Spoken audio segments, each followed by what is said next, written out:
Hey guys, welcome to the show. Got a great one lined up for you today.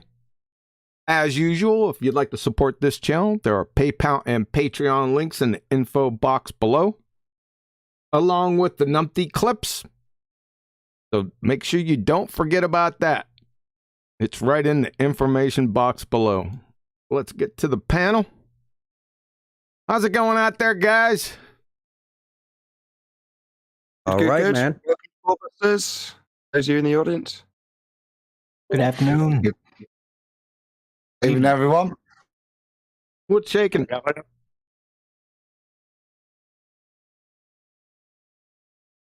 Full moon. Full moon. What's that mean? Means The moon that is like a a whole light circle. in the sky is at its brightest. Hey, Kiwi, later, if you don't mind, I got a question to ask you about a specific thing.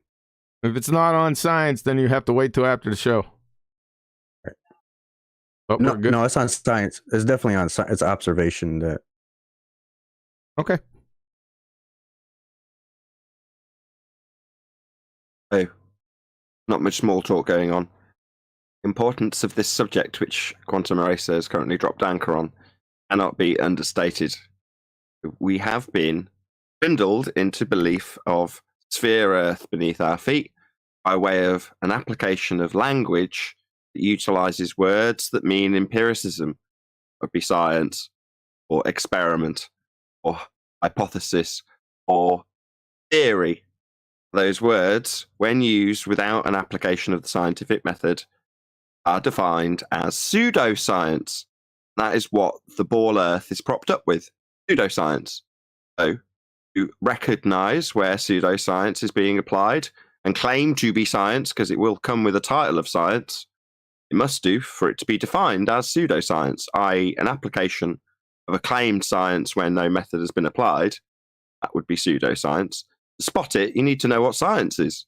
That's why we're dropping anchor here. That's why the presentation that you'll hear will be familiar.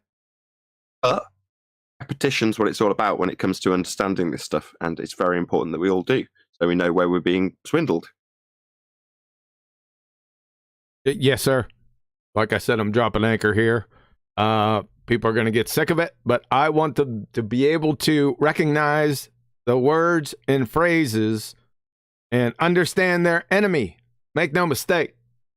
They are your enemy. I can't stress that enough.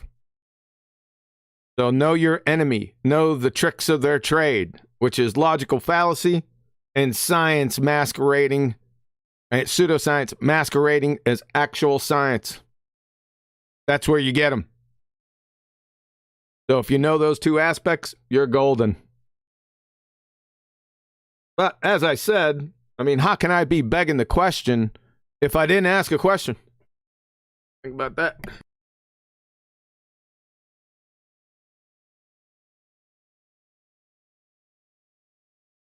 Not going to fill in the audience on the in-joke, clearly not. Moving on. Is that not Mr. Jeremy's?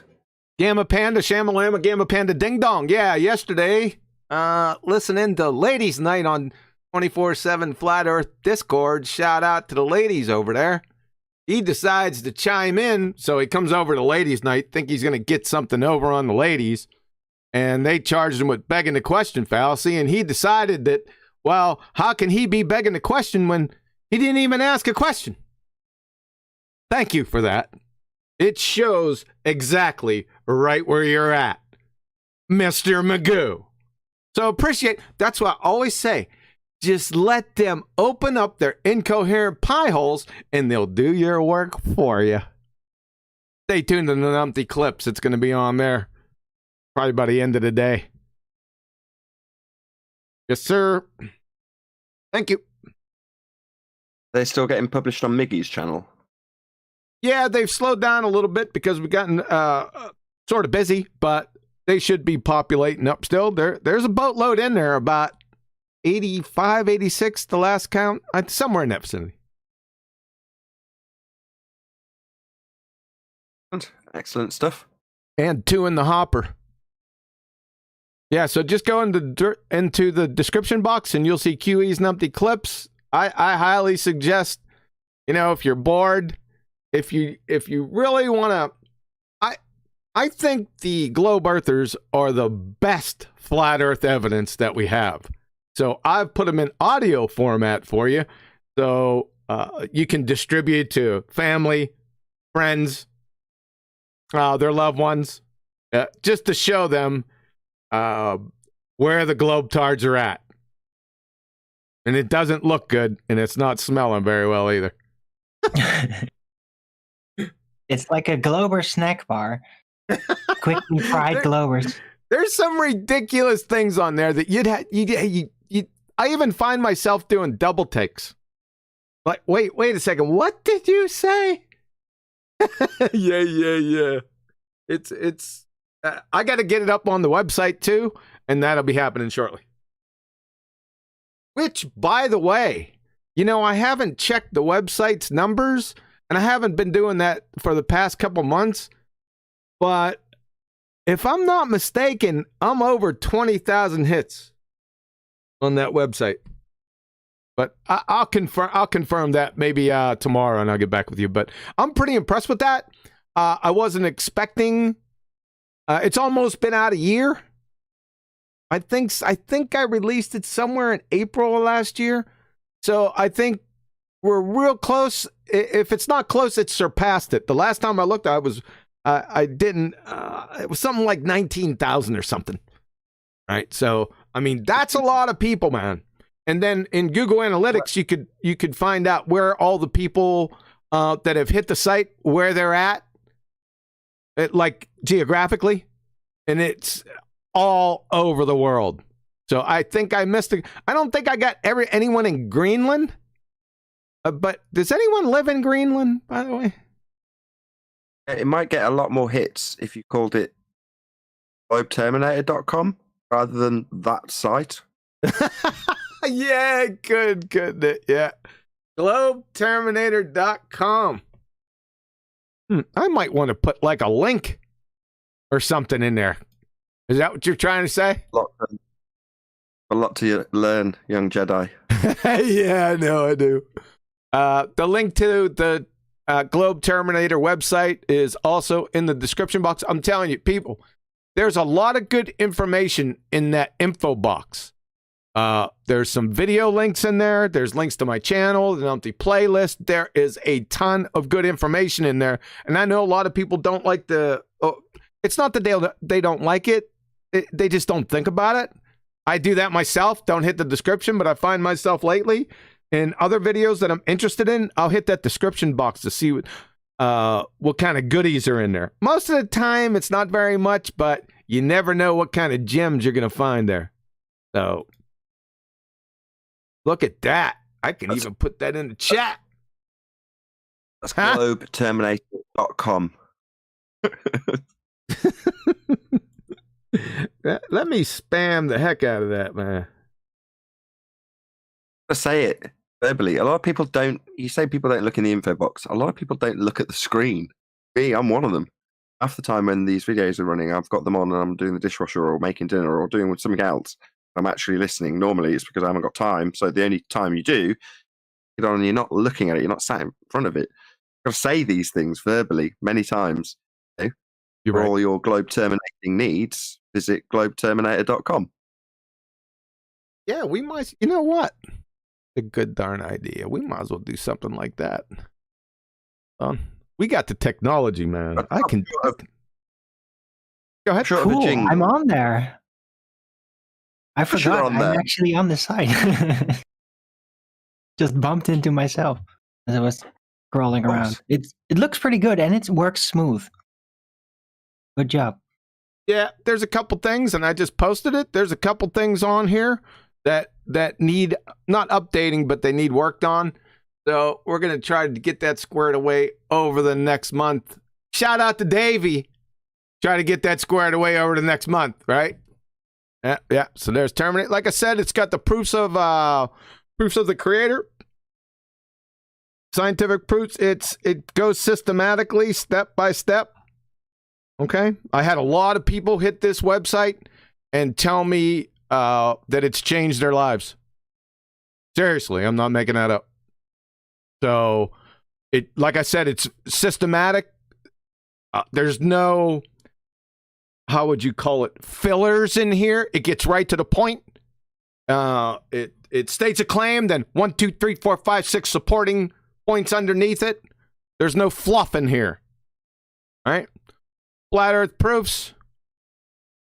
There they are. It goes from the Black Swan, Flight, Bolivian Salt Flats, the ESSM Block 1 Sea Sparrow, the Coriolis effect, or the lack of, and no vacuum of space. They have the same parameters, right? Claim, and then boom, boom, bullet support, right? Yeah.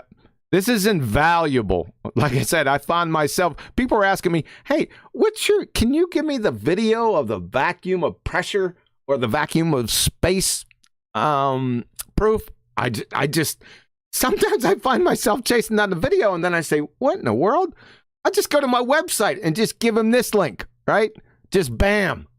I give them the link and it's easy for me, right? And like I said, 1, 2, 3, 4, 5, 6, 7, 8, boom, boom, boom. You know the routine, right? Has all the information right here. So if you haven't been here, tell your friends and family, jump on this site.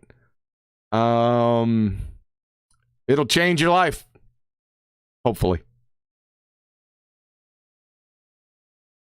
GlobeTerminates.com. Shoot, I learned more about natural science through you, QE, than I ever thought I could. Listen to that. Personal testimonials, too. Ruin the joke I was going to make. I was going to say those testimonials about it changing their life was because it's riddled with viruses and they had to take their computers to a shop. That joke's gone now. That's pretty bad, man. Joke. Right. Oh, you as well, Nathan Oakley. Tangent planes with Flight to Flat Earth. That was amazing. Tangent plane with Fight the Flat Earth. Yeah, he didn't know what you were talking about. That was an amazing video, dude. I learned a lot from that. Vaguely remember him assuming a tangent and being hesitant to say it, only to later drop it in his assumptive statement or question. I've forgotten the clip, but yeah, I vaguely remember. Oh, what were oh yeah, from Mr. Thermal Dynamics. That's what he calls it. He's done studying thermal dynamics. What a bonehead. Yeah, that's you, Fight the Flat Girth. Unbelievable. I do remember that video though. Was he videotaping or running that live as you were running live also? Yeah. He made some boneheaded moves. I don't want to talk about him. Let's talk about some real stuff, man. Let's get into this science presentation. Like I said, this is going to look familiar to you. Mike, discipline, guys. This should look familiar to you, to all you. You've seen it the past couple of weeks. We're going to do it again. Right? Why? Because I can. And because it's that important. I did talk about this section. This section is for flat earthers. I've had this section in most of the presentations. I would say 90% of the presentations since I began.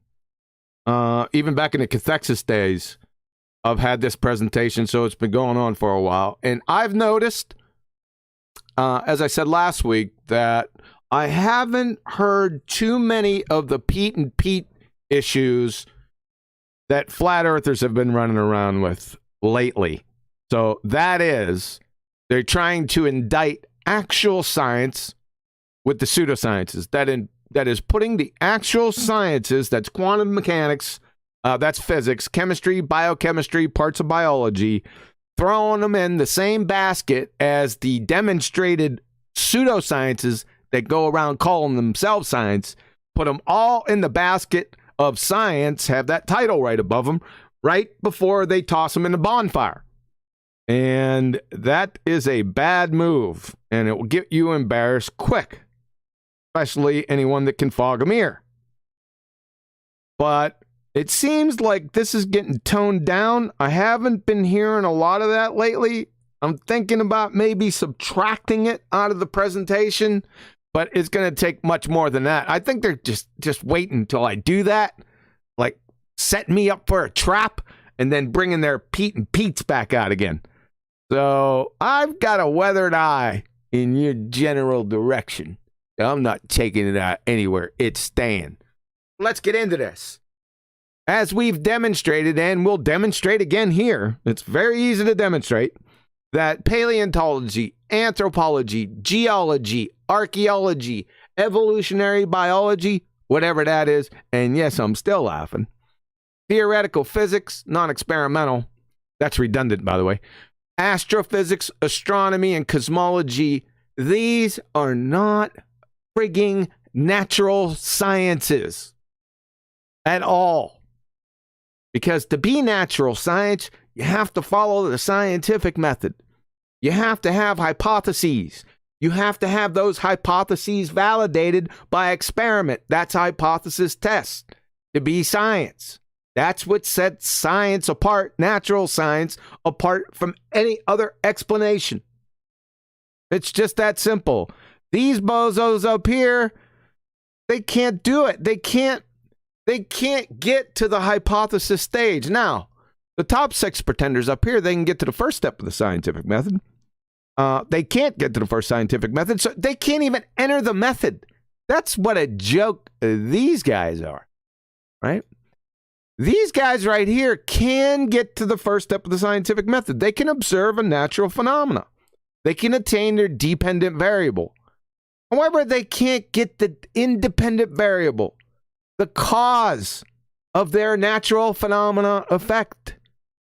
They can't even conjure one, let alone get it in a hypothesis. The hypothesis is invalid. You ain't getting to experiment with an invalid hypothesis. Like I said, they aren't friggin' sciences. And I don't know, people are a Jedi mind trick. They see, the banner, the term science over top of the gates at university, science, right?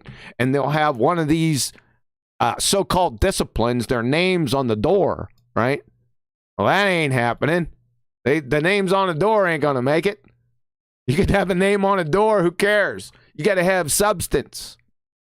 If you're a banana, you have to be chock full of complex carbohydrates, simple carbohydrates, potassium, B6. You have to have a skin that's either yellow, purple, brown, right? It has to be a banana. It has to grow on a tree. That's the substance of it. If you freeze one of them, you destroy B6. That's what makes a banana and separates them from tumbleweeds. So to be something, you have to demonstrate characteristics of that something. So I don't know what's happened. Like I said, they Jedi mind tricked everyone because, well, they know their target audience, because most people don't know what natural science is. Right? The last time they took a science class, or what's supposed to be science, is either in grade school or junior high at best, or at best in university, which was many years ago, or high school, which was many years ago. You forgot about it. Right? And what you can remember about it, it gets jumbled and screwed up with the people telling you about science on TV, on the boob tube. Right? So you're all convoluted and crazy about it. Of course, they already know that. These pseudoscientists already know their target audience are a bunch of numpties. So they just say it, they put the banner out, this is science. Right? Yeah, it's not. It's very easily disassembled, and I do it daily. Like I said, basket weaving is more scientific than these clowns. If you combine them all, basket weaving is more natural science than all of them together. Now, the problem being, like I already said, the final 3 masqueraders, we already went over this. They can't form, none of these can form a valid hypothesis, is the point, let alone test it, right? And I said the true sciences, what was happening before is people would pump or basketize quantum mechanics, which is physics, genetics, chemistry, biochemistry, and biology, and put them all in that same basket and just kick them out, mule kick them out, right? These guys are lying. They're not science. They're pseudoscience. No. You're going too extreme. You're not paying attention to detail. right? Now, I'm not giving these guys a free pass by no means, right? If they make a claim and it's a scientific claim, and that's what they should only be doing, then they must validate or demonstrate it by experiment to you, either in print or verbally on video, and then demonstrate it visually, right? There's no free lunch here. Just because you have the title quantum mechanics, no. No, you're making a claim of cause and effect, Buster. You better give me some experiment or it's pseudoscience. Now, all the other things that are science within quantum mechanics or any other of these disciplines, that doesn't get thrown out just because they haven't validated their one single conjure that they're telling you. That stuff stays. Still natural science. However, that specific claim that they've given you and try to grease the skids with, just because I'm quantum mechanics or I'm a geneticist, without experiment, it's cod swallow horse pucky. You just dismiss it. You ask them what the hypothesis is. And then you get the Texas two-step, yeah, get out of here. Right? We don't want to hear it. It's fairy tales. It's not science. So like I said, don't fallaciously indict the actual sciences here just by fiat, because I'm gonna get your ass in a sling. You know that's gonna happen, especially if you're in my vicinity. A lot of people have felt that. Sorry about that, but I'm not playing that game. Any quick questions here? Comments? It's the most recent addition, isn't it, to the housekeeping questions? I say recent, it's been a long time since we added anything, but any viable hypothesis from any of the fields of astronomy, cosmology, or astrophysics? Asking that for quite some time now. Have you gotten an answer to that yet, by the way? We occasionally have people who will attempt to throw up a hypothesis, yeah. I think you've experienced all of them firsthand, if any of them have been repeated.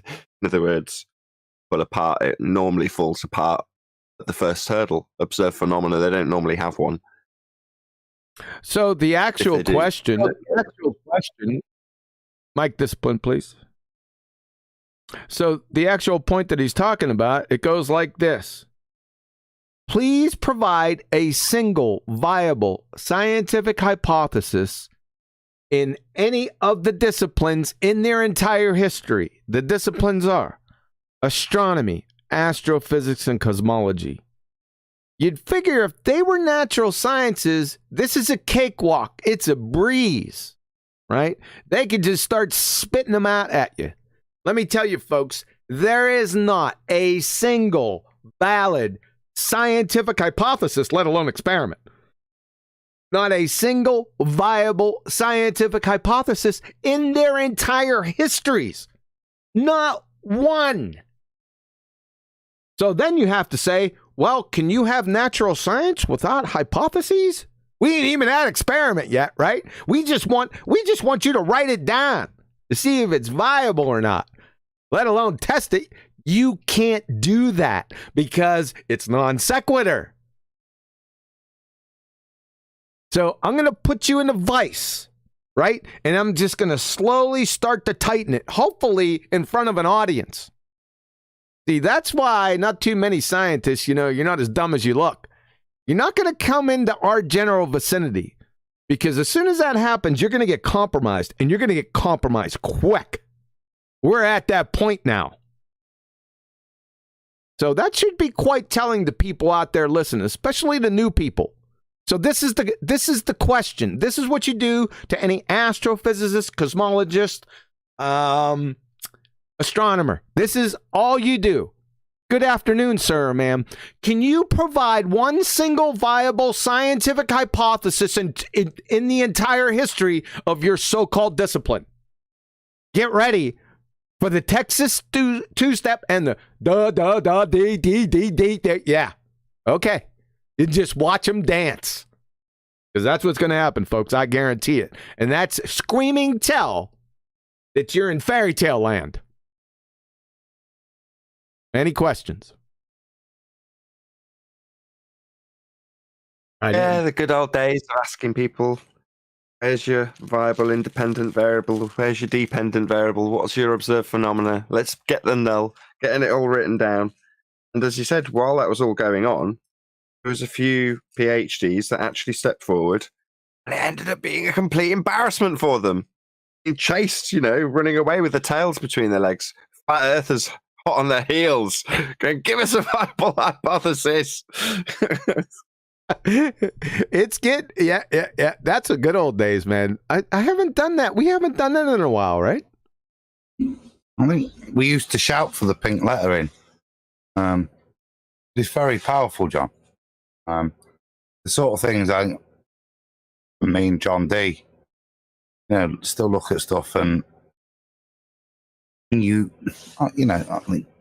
gave us both, I describe as a kick in the nuts, is when you go back to that. And if you do claim to be a scientist, follow that method. When you do apply it and apply it backwards with everything you've assumed, it is very powerful. I miss the pink lettering, the good old days. I got some pink lettering right here. Tony Wickham. Thanks for the super chat, man. He said, QE shocking and rocking the truth all over again. You got that right, mister. Thank you very much, sir, for the super chat. Appreciate that. As you know, my studio was working today. It was a crapshoot when we got in, but it's working. So I got to remember to pop back in there and check it out every now and again. Since my co-pilot, my partner in crime's not here, shout out to Betty. She's spending time on vacation again. He sure takes a lot of vacations. Mic check. Mic check. Hey, Chocolate. What's up, guys? I'll give you what Evening, bro. the sky. Usually, yeah. Use it. So when is it not up? It's not going down that route. See, I got him compromised already, folks. I got him. When you're in Australia. When you're in Australia. Oh, relative. Huey, so I just wanted to get it out the way, if you don't mind. Quickly. I want to ask you it without you dismissing it right away. So first, I'm gonna start off. How do they measure the sun from the Earth? We ain't going down that road. I told you to hold off on that. That's outside of the parameters of this presentation.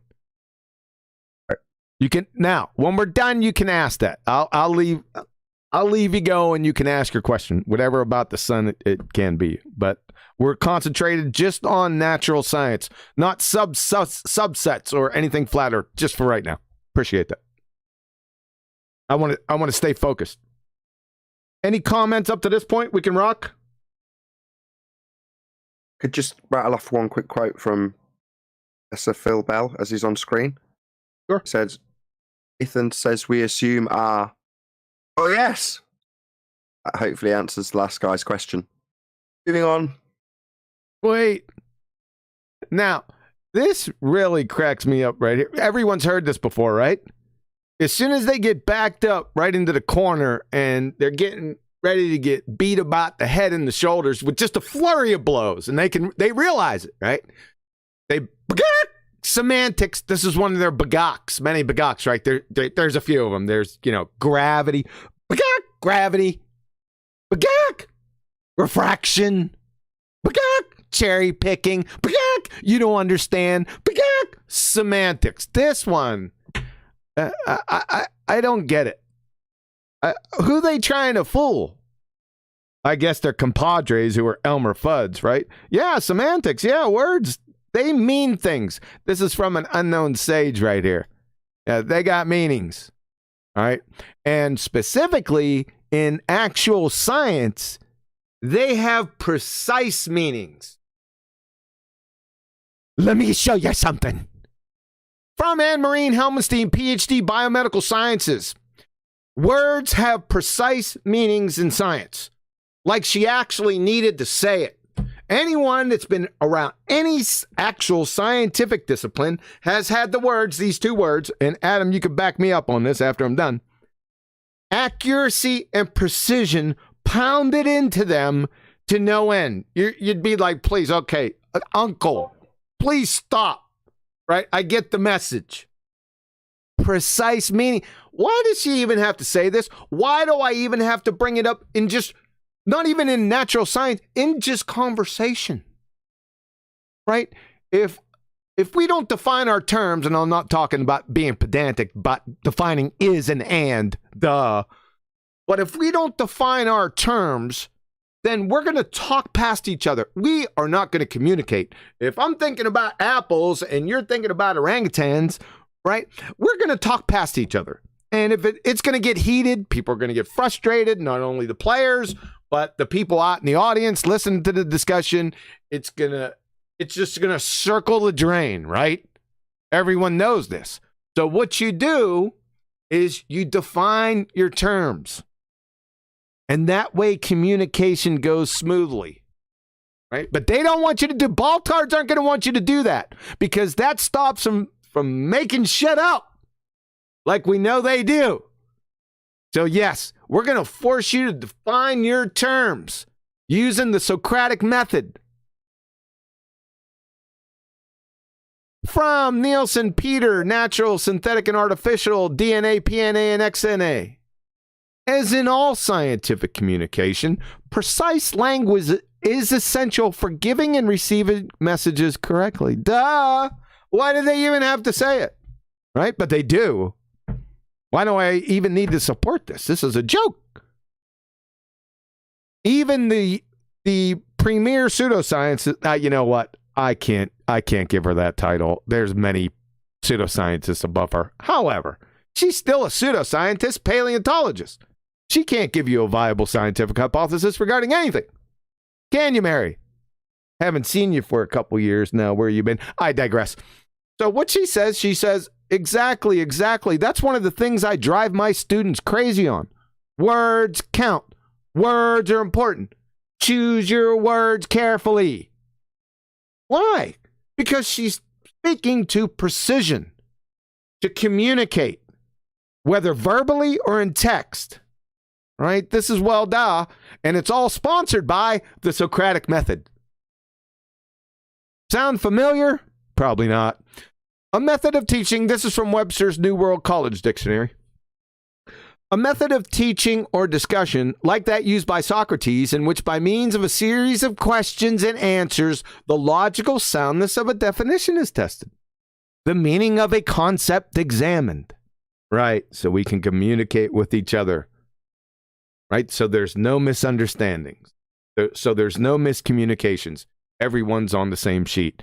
So whenever you hear semantics, you can just start laughing. They've already lost to anyone that's graduated junior high. Right? You've already lost. If that's all you got, your little one word, you're finished. All right. Any quick comments on that? Socratic method works. It should be the second nature of anybody. Yep. Everybody. Yep. We take it one step further when we were discussing earlier about the trying to tie them down to what they're claiming as a phenomena, what they're claiming as the cause, what's their null. And they'd often change that, let alone changing the word. I mean, that's one step further along the line.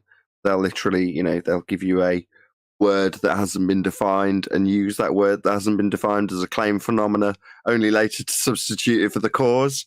They've got words that are undefined being used as causes. It's just nuts how far they'll go. Yes, sir. I do that with everything now. So thanks, man.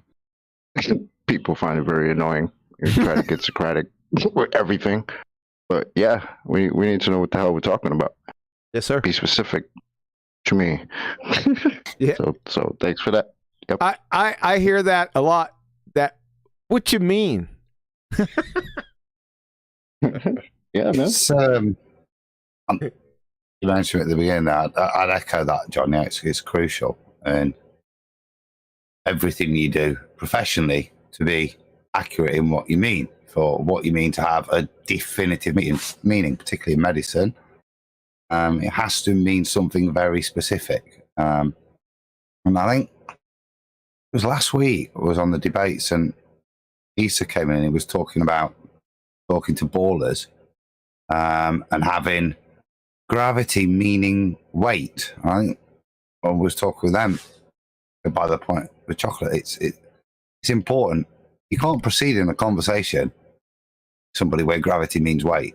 But it is important to be Socratic, both professionally, but we're going to discuss these things. You can't be having chats with ballers where suddenly one word can suddenly magically mean something else. That's kind of what they do a little bit in some of their trickery as well, isn't it? It's have multiple meanings. Yes. Yeah, it's called equivocation. Now, words have what you would call a semantic range.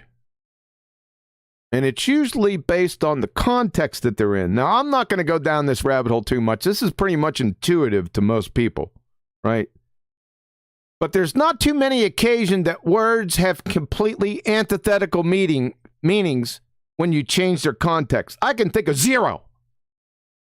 So, One. Go ahead. This was argued about for ages in the chat. It was off the back of a red herring obfuscation technique by Rumpus. So, acceleration, Oh, right, depending on the God. context, can mean deceleration, which is a form of acceleration. So in certain contexts, acceleration could mean deceleration. By the fact that contextually, if you phrased it differently, deceleration would be the antithesis of acceleration. One of those where, depending on the context, it can have a very different meaning. I'll also add that earlier in this, you said that you don't have to get down to the nitty-gritty of what "and" means and so on.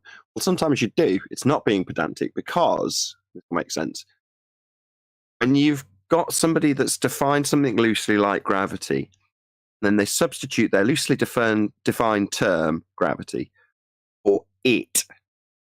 So they'll start using the word it because it makes it slightly distanced from their loosely defined word that was being used specifically to mean something that isn't necessarily the application that they're going to be using. They'll substitute gravity for it. It makes things go down, go boom, boom. It's easier to skirt away from than the loosely defined gravity word with its specific two meanings. Just to make things more confusing. Yeah, the one I can think of that's most, but it's not a good example, is theory. Theory is not scientific theory. Even though it has the word theory in common, scientific theory is completely different. So that's not an antithetical meaning, right? They're two different, one's a term, one's a phrase, just to make sure that's clear. And that's the only time. Also, Good. Hypothesis also gets used in the same way, though, doesn't it? So, Yes. You know, across a murder scene, what's your hypothesis?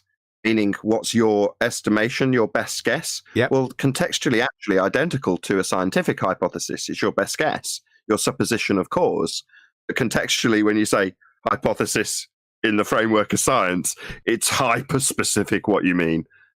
Exactly. You got it. Yeah. I hypothesize or I theorize more or less in that vein, right? Exactly, yeah. Yeah. Right. If you asked me to hypothesize how long the show would be, there'd be nothing empirical in Right. the answer that I'd give you. Right. Exactly. What about, back to the point, because I knew as soon as I said those two phrases that would catch Adam's ear.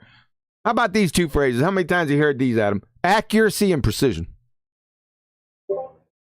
Oh, God, yeah. First year at uni, like in chemistry classes, it's just titration after titration. Do you know what I mean? And it's all about instilling that, not showing you just the technique, but exactly that every time you do something. Yeah. Very repetitive. I knew those two would catch your ear. I was Why there's a union bar? I was almost at the point of saying, just shut up. I got it. But I knew why they had to do it. So I forgive them for that. Hey, shout out to Eagle Plane and Anchorman. Thanks a lot, Matt, for the super chat. Appreciate that, sir. What you've just witnessed as an audience member is two scientists discussing their frustrations and understanding their and found, you know, their unwavering understanding about accuracy and precision, which is the the stark enemy of globe belief, which requires doublespeak and contradiction, you know, the complete opposite of what science requires. Now, in this context at the moment, we're talking about words and their meanings. That was the last section of the presentation. And we're saying words have specific meanings. That also directly links to science. If you're going to be using a word in description in a hypothesis, then it must be specific. It must be rigorously defined. If it isn't, then it's useless because it's then open to interpretation. Must be specific. Now, like I say, you're a globe believer. What have you got? You've got things like gravity, where they've got two completely different meanings that seem to be running concurrently, even though one superseded the other. They're defined in maths, not science. They don't have any physical phenomena. They've got to work around these things with doublespeak, not being specific. I would say that's the main reason why we went from the body of science to science doesn't prove things anymore, because we've held them to task on these words and what they mean. Yep. Because all we did was say, could we see some of that science you got? What you got? And the story changed drastically. So, yeah. What you mean? What you mean? What you mean, bro? Hold on, don't joke about this. I opened with this. This was my opening to the show, Chocolate, and I couldn't agree more. It's extremely important that we don't brush past this and got to be laboured. This understanding needs to be stressed because it's where we've been hoodwinked. And if you understand it, you can call foul on it. Don't understand it, you're going to get swindled. It's just that simple. It's important that we all get a really good grips. And the way the audience recognises this, if you've been in the game, Earth game that is, for a while, you'll know this to be true. When we started the argument or the debate, or when I started Flat Earth debate, what we heard, Chocolate's correctly identified, is a body of science proves on a sphere, or science proves the radius, or science proves Earth curve. A whole multitude of other rattle off a list of science proves it. Well, a reification fallacy was identified by Quantum Eraser. Science doesn't have lips, it doesn't talk, it's not your friend, Adam. And Science is my friend, I tell you. Best friend ever. Bestest ever. Yeah. Your besties. It's a method, and if they have applied the method, then they've got science. And the reason they use the words is because the method is empirical. So at the end of the methodology, on application or actualization of a hypothesis, you have an empirical outcome. And that's so powerful. Now, the reason they probably taught us at a very early age is so we understood implicitly that it's an empirical outcome. You know, at some level, it's buried in your brain that science proves things. They can later move you into a different classroom and go, right, let's look at these lights in the sky. We say they're this, that, and the other. And this is science, right? Because it says it above the door of the classroom, right? So at some level, they're going to hijack this science method that is empirical in terms of its outcome upon actualization of hypothesis and attribute their just so stories to this methodology when they haven't actually adhered to it. So knowing that they've gone from science is what our proof is for the sphere to science doesn't prove anything. And the reality translation of that statement, which they do say now, science doesn't prove anything, or science only disproves things. No, that's complete nonsense. What you had and offered was not science and was often open to change because it wasn't empirically valid. So you alter it. And when you do, you justify it by saying, well, science doesn't really prove anything. Yeah, it absolutely proves things. That's all it does. Upon experimentation, you validate your null or you validate your alternative. You're proving something at the end without question. It's all it does. Oh, if you've got it, you've got something empirical. If you haven't, and you're claiming you have, you've got pseudoscience. And that's what the globe have. Formerly, science proves the globe. Now, science doesn't prove anything. Loosely translated, our pseudoscience used to claim globe doesn't prove anything. Exactly. You got it. Now, The biggest thing with the semantics thing, number one, it stops you from making stuff up. And number two, it prevents equivocating. That is using more than two definitions for a single term in a single argument. See, that's what it stops. So I just wanted to stress that before we moved on. But everything you said, Nathan, is exactly right. They changed their story. We got a lot of story changing going on. Wonder why. But let's get with it. Science, right? From scientia, science, scio, basically to know or knowledge. Nothing wrong with that. That's what the word means. But that's not what we're talking about here. We're talking about natural science in this genre, right? According to the ball-tarred boneheads, it's science proves. What they said was, this is what I first heard when I initially came out here, is that if you're a flat earther, if you believe in the flat earth, that you must deny all of science and all of physics. Now, I'm not going to ask the panel members for how many times they heard that. You still hear it today, right? So we've all heard that before. So now we're going to hold your feet to the fire. And we've been doing that for the past 4 years. So, natural science is our genre. I put two definitions here just for a compare and contrast, right? Let's go with the Cambridge. Cambridge, natural science. Subjects such as biology, physics, and chemistry in which things that can be seen in nature are studied. Now, there's a couple things here that I want to point out. Number one, they identify biology, physics, and chemistry, right? Where's everyone else? Paleontology, anthropology, archaeology, geology, right? Where are all those guys? Astronomy, astrophysics, why aren't they in here? Cosmology, they're not in here. Why didn't they put them in here? Well, because they know they're not. Right? Now, this definition is, I would say, incorrect with its vagueness. Because it's just saying things that can be seen in nature, la, la, la, that are studied. No. This is actually incorrect. The second definition is correct. Oxford Dictionary. So Oxford, one up to you. Natural science. The intellectual and practical activity encompassing the systematic study of the structure and behavior of the physical and natural world through observation and experiment. You see how complete this is?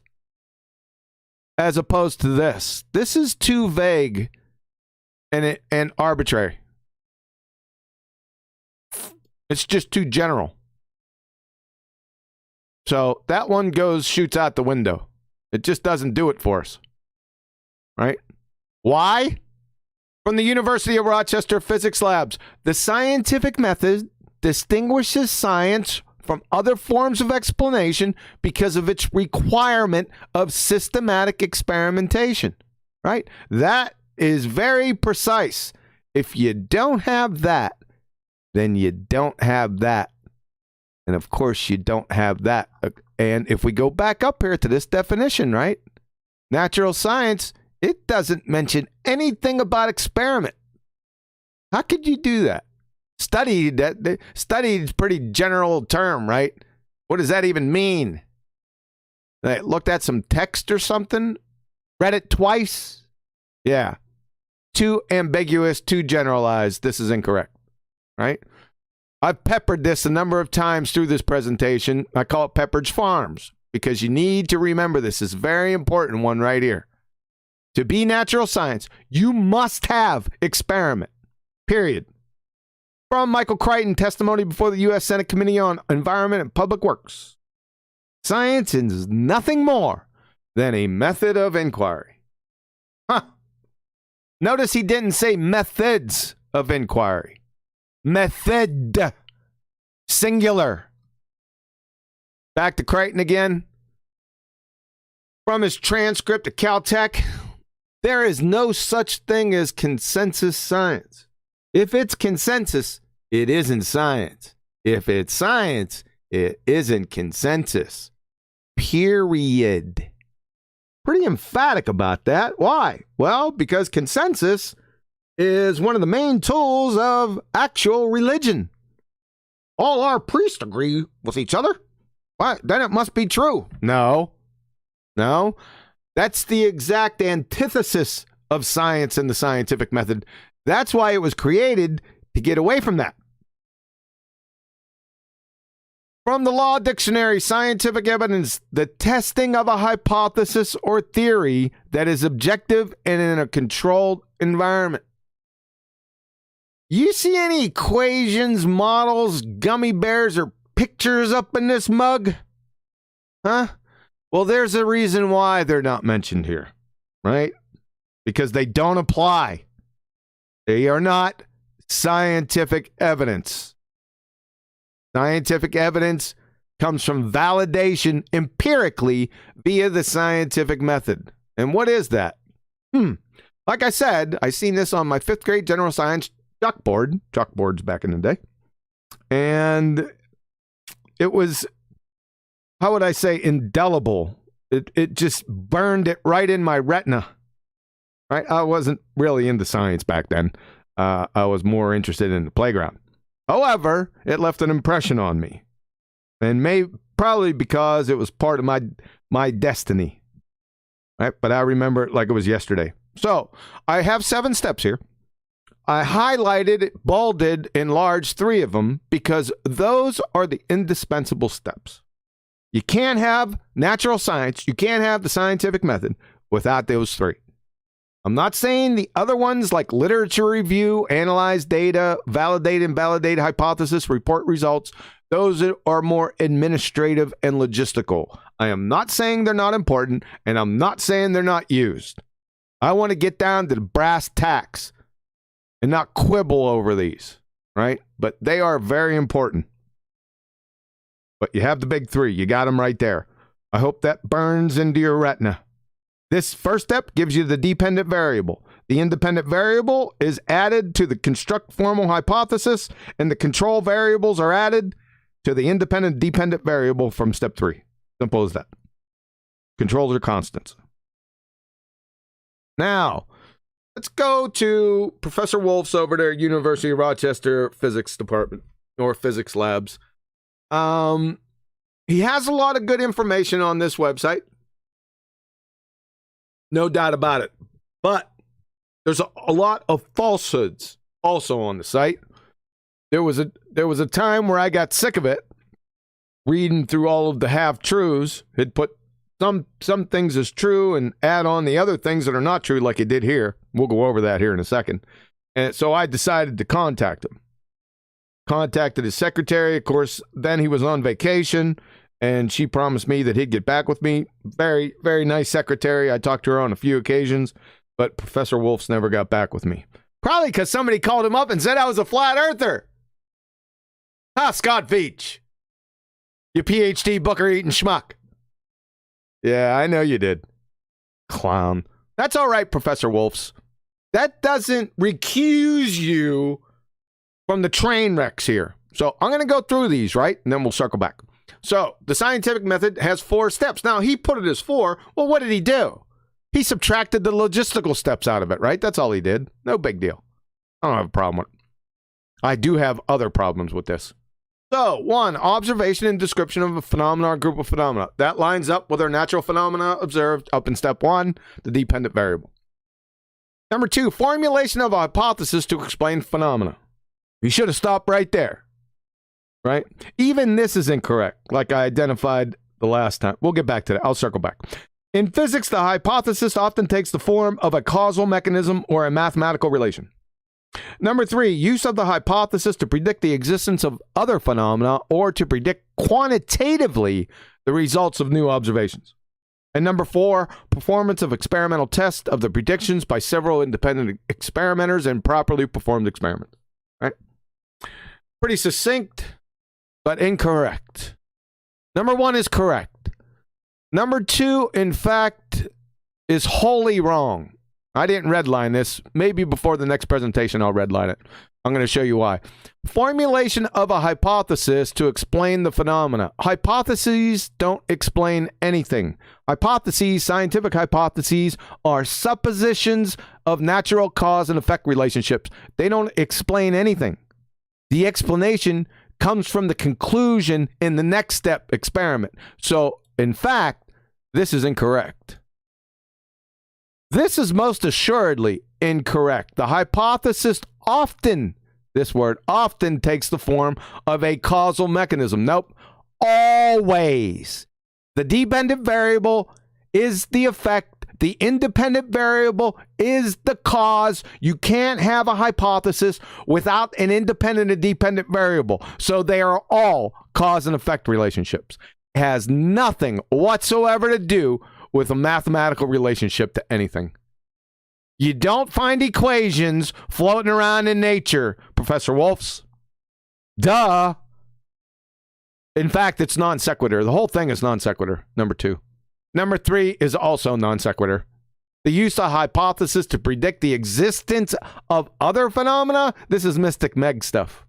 You're not doing any of this. And this quantitatively, a scientific hypothesis is the exact opposite wholly, because the hypothesis is solely qualitative.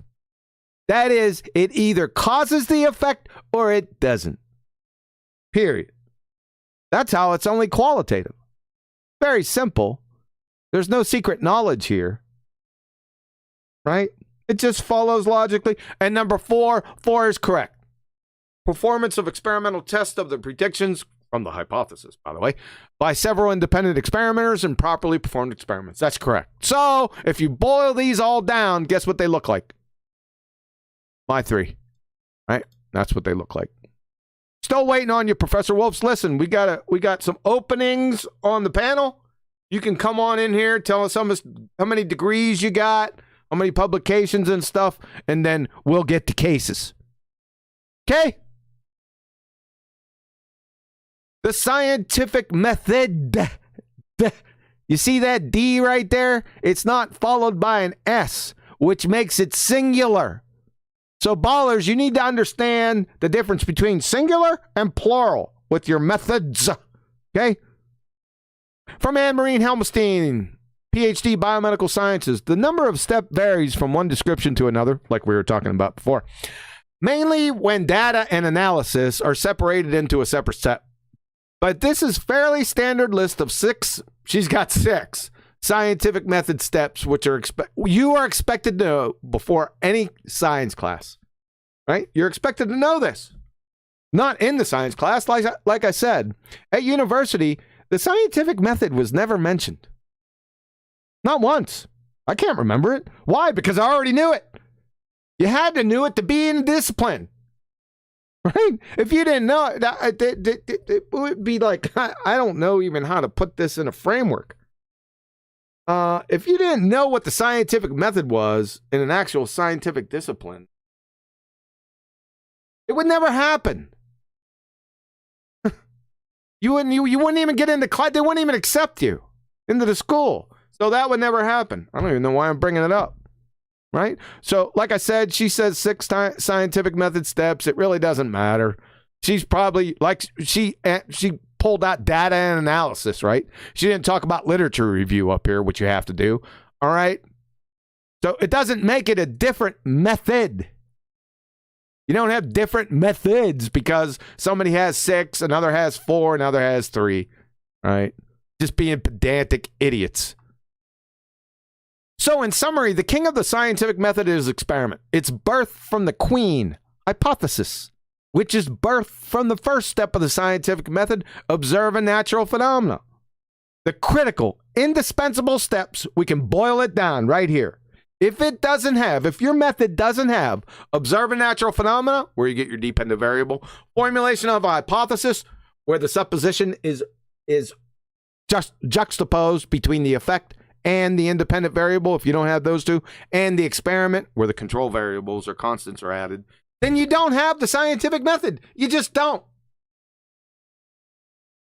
That's it. You don't have a banana. You cannot have science that is natural science without these 3. Can't do it. 66% of the experiment is the hypothesis. 50% of the hypothesis is natural phenomena observed. Period. End of story. And remember, Little Pepperidge Farms from Professor Wolfs. Shout out to Professor Wolfs. This is an outstanding statement, by the way, and exactly correct. The scientific method distinguishes science. It distinguishes it. It sets it apart from other forms of explanation. Why? Well, because of its requirement. See, it's required. That means you must have it. Systematic experimentation, baby. You got to have it. You can't have science or the scientific method. You can't have this guy. See, can't have that. And you can't have that without that. It's as simple as that. It's as plain as the nose on your face. All right. Comments, questions? I wanted to add one more quote from, I think it's from Feynman. If it disagrees with the experiment, it's wrong. And there's not a lot of ways to interpret the word wrong, is there? What would he say if there wasn't any experiment at all?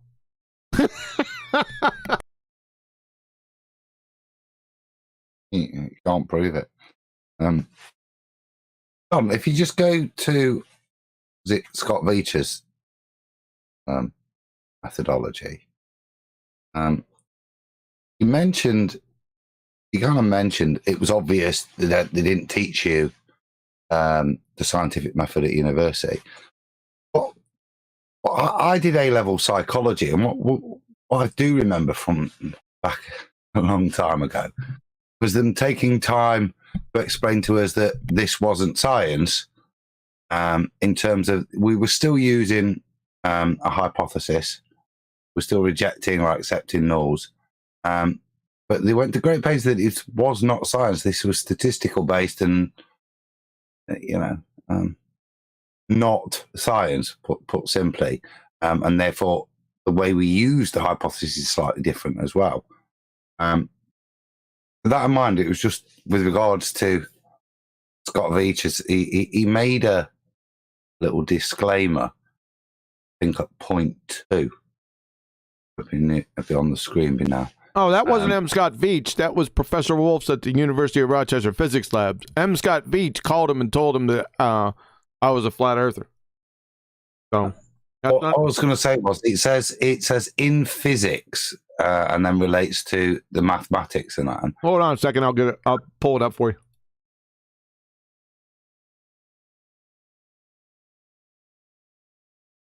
There you go. Wait for the lag.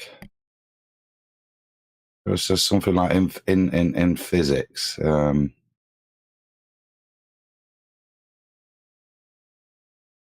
You had to call him up to tell him you're a flat earther. Nervous much? Cornballs. What does that mean, Chocolate? He's on to us. He's on to us. Wait a second. This isn't a speculation either. M. Scott Veitch, do you remember telling me that you were going to do that exact thing before it happened? PhD booger-eating schmuck. You remember that? I do. Carry on. He recently came by my comments to check how much, quote-unquote, damage we were doing. He's very concerned with that. Sent you the screenshots. It was quite telling. Go ahead, Adam. You should see it now. It says number 2, formulation of a hypothesis to explain the phenomena. In physics, the hypothesis often takes the form of a causal mechanism or a mathematical. To me, when you first read that out, it was like one of those, when you listen to ballers and you're looking for the half truth, the little bit, because the statement all makes sense, but there's always something that means it's not quite true. And here, it's to me, because it is true, but you have to put the word theoretical in front of physics, because that. I was saying, in terms of psychology, you had to do a perversion to the scientific method to give that little bit of empiricism to what you were investigating. You recognised it wasn't science, and to me, that's what's happening here. It's not in physics. This does not happen. You don't do this in physics in the science. Yeah, because you can use the scientific method in physics. In theoretical physics, you can't, because you're not going to vary anything. Yeah. So what you have to do is look for these causal relationships. Don't mean anything, like psychology. Yeah, which is a causal mechanism or a mathematical relation. And then later, even further, where they're saying the last point, to predict quantitatively results of new observations. That seems to be one of the biggest things that I fell for back in the day. Even medically, things that we fall for. That this because we can predict something means that somehow our understanding is correct. That is a huge mugging off, and a huge way that the ballers validate and use Cognis to hold it. Because it can predict, it must be correct. And pull it to chemistry, as I've always said, chemistry predicts beautifully. Doesn't mean an atom that why for it as. Is that why these are in red? Or was it looking at this before? Yeah, I put them in red because they're incorrect. In fact, I'm going to make this. So I'm reading them right now. I'm like, what's that about? Yeah. Let's do some. I'll just change it now. That's incorrect. You're going to highlight the lot. I should just highlight the whole darn thing, but. Too funny. Yeah. All right. We good? Yeah, I got that off me first. Yeah, it's bogus. It's bollocks. All right, well, let's get to the first step. We're not going to go through every step, but let's get to the first step and figure out what that is, right? So, from The Nature of Science and the Scientific Method, from Kristen McClellan, the first process in the scientific method involves observation of a phenomena, event, or a problem. Now, I've heard people take this and start to give me some mental gymnastics with this. I think this is a little bit more, it's too vague, is what the quote-unquote problem is here. But just be careful with this, because it has to be a natural phenomena. I don't know what you mean by problem. That's more, it's more subjective. What is an event? That's a phenomena, right? So you're basically saying the same thing again. I'll just keep a weathered eye in that direction. Let's go back to Professor Wolf's. Back up to the first step that he gave us above. Observation and description of a phenomenon or group of phenomena. This is slam dunk stuff, man. You need the dependent variable. You need the effect. If you're going to make a hypothesis, you need that half. The effect. Right? You can't get around it. You can't conjure a phenomena. You can't imagine one. What are you going to do? What's going to be your independent variable? Your imagination? Your eyelids? I mean, that's preposterous, right? Once you break this down, I mean, a second grader can figure this out. Oh, and remember, Niels Bohr told you, no phenomenon is a phenomenon unless it is an observed phenomena. See how it ties in to the scientific method? Thanks a lot, Niels. I appreciate that, man. Yeah, because you know what it meant. Right? You got to observe that phenomenon, baby. Like I said, it's not ask a question. See science buddies. See, that's what they do. That's when you know you got pretender clowns, right? Because what they did was they typed in the scientific method into a search engine, and guess what pops up on the first choice, especially in the images. You know what pops up? Science buddies. And their first step is ask a question, right? That's not the first step of the scientific method. Professor Wolf's, is this the first step? You said observation of a phenomena. I agree with that. That's what you need. Kristen McClellan, first step of observation of phenomena. But this has ask a question. That's not the same thing. Because let's ask a question. Are baltards morons? I mean, that's a question, right? Is that a scientific question? Is that available for scientific inquiry? It's a question. So, it's not ask a question, science buddies. Get your act together. Also, it's not observe concrete nouns. Trees, rocks, shoes, especially the last one where it's not a natural phenomenon. We'll get to that in a second. You can't do that. Because what's your hypothesis going to be? It's not a phenomenon. It's a concrete noun. So you got trees. Okay. Trees is your independent variable. What caused trees? Let's say it's a tree in my backyard. Okay, tree. What caused that tree? I don't know. That thing was growing here. A seed, right? We all know that, but that's duh. I'm not talking about that. I mean, I moved in here in 2007, but that tree was already there. So what am I going after here? Nothing. I'm chasing the wind. In fact, it's non sequitur. Use a concrete noun. And like I said, it's not conjure phenomena. All these are conjurings. Black holes, dark matter, multiverses, singular. Well, this one comes from a comic book, 1940s. All right, so you got to give it that, right? You can see how these aren't viable dependent variables. You're not testing any of these things, any of these effects, any of these conjurings, except by your imagination. That's all you're doing. So all this is bunk. The first step of the scientific method is observe a phenomena. It's well da. Right? Everyone knows this.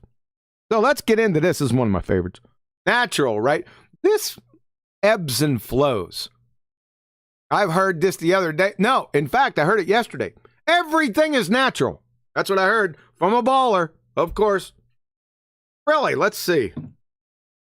Let's go with Merriam-Webster, natural world. All of the animals, plants, and other things existing in nature and not made or caused by people. I don't think he was correct then, because I see a lot of things made by people all around me. So everything can't be natural then. From Oxford Dictionary's natural, existing in or derived from nature, not made or caused by humankind. It's a repeating refrain, isn't it? I think they got something here. Natural, something that comes from nature, rather than, as opposed to, being man-made.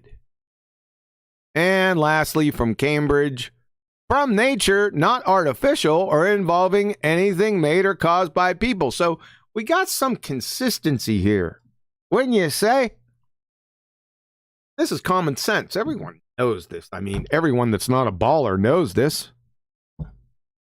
Don't get it. As opposed to synthetic. The antonym of synthetic, the opposite of it, is natural. By the way. So what is synthetic? Well, from Merriam-Webster, man-made, manufactured, created, or constructed by human beings. Specifically, synthetic. That's what synthetic is. See, this is the huckleberry right here for you, baltards. You and everything's natural. Listen to this closely. We heard the first statement above from this citation. We're going to go through the rest of it. From Nielsen Peter. Natural, synthetic, and artificial. Listen closely from DNA, PNA, and XNA. As in all scientific communication, precise language, boy, we heard that before, is essential for giving and receiving messages correctly. Thus, artificial would generally mean something not found in nature, and synthetic would mean something that is man-made.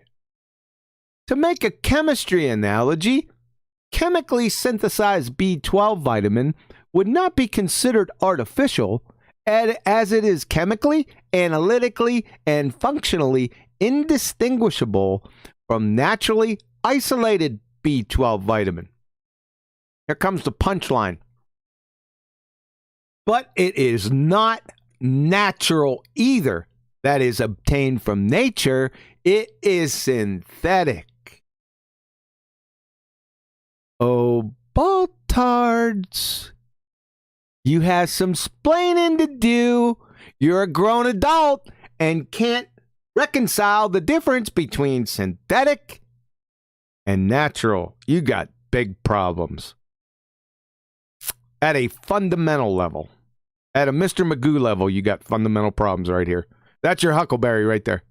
I don't even need these, do I? No, I don't. So they're ad hoc, feebly conjured, made-up bollocks. The only choices are natural and supernatural, QE. Well, this is a belly laugher. Then it's pummeled into the incoherent oblivion. Point of order, ladies and gentlemen of the jury. That's who everyone is out there. The difference between natural and synthetic can be reconciled in less than 2 friggin' seconds by any semi-coherent fourth grader. Would you like to challenge me on that? I don't think you should. So now that we've identified 2 categories, natural and synthetic, that is man-made, are there any commonalities between these 2 guys? Of course there are. Each has one or more of the following: chemical formula and structure, charge, matter, momentum, or spin, or millielectron volts, kcals, or kilojoules. What I'm talking about here is matter and, wait for it, it's coming, energy. Matter and energy. Get it? The actual situation is a trichotomy. Natural versus synthetic versus supernatural. So natural, like we discussed above, all the animals, plants, and other things existing in nature and not made or caused by people. Synthetic, anything man-made. Supernatural, above nature. Natural, immaterial, without matter or energy. So it's outside these 2 that we just identified. Do they exist? I don't know. Do these exist?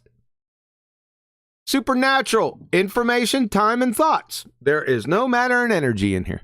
However, they do exist. I'm telling you. And we have physical and natural opposed to man-made, right? Physical and natural, just like how it sounds. Trees, water, light, frogs, and sulfur. Man-made, Cheerios, barbecue grills, shoes, headphones, and Indy cars. You see the difference between these 2? And these 2. And these 2. Little crossover here between supernatural and man-made. We don't need to get into that. But the big guys are these 2. Right? I don't find barbecue grills down near the wood line. Anywhere near the wood line, through the wood line, circling back on the wood line. Unless somebody throw the old rusty one out there. Nature's not making these, right? Because nature is inanimate. It's not sentient. It can't reason. It has no functional sequence specified complexity. All right? I want to burn that in the retinas. That's my mission here. Is it burning in yet? After 3 presentations of it?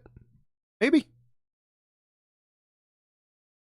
The points. No synthetic. Hey, a lot of baltards screw this up. You straw man our argument because you don't understand it. Right? We'll get to the straw man. No synthetic man-made object can enter the scientific method as the observed natural phenomena, the dependent variable, that is, the effect, because every cause of man-made effects is, wait for it, friggin' man. Right? So what do they say? Well, what do you mean? We can't conduct experiments with man-made stuff? No, I didn't say that. Listen closely. The dependent variable, that is the effect, cannot be man-made. Every experiment is man-made. I'm not talking about that. I'm talking about the dependent variable. The effect cannot be man-made. It's a well-duh.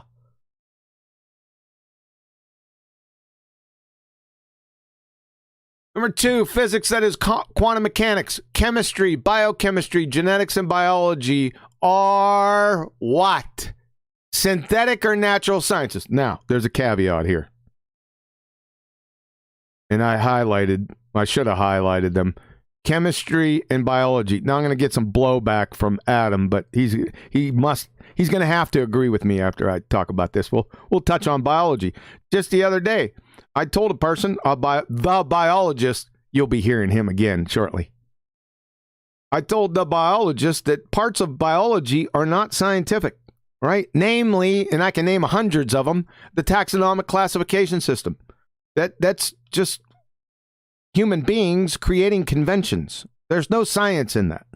You can't give me the hypothesis or the taxonomic classification system. That's non sequitur, right?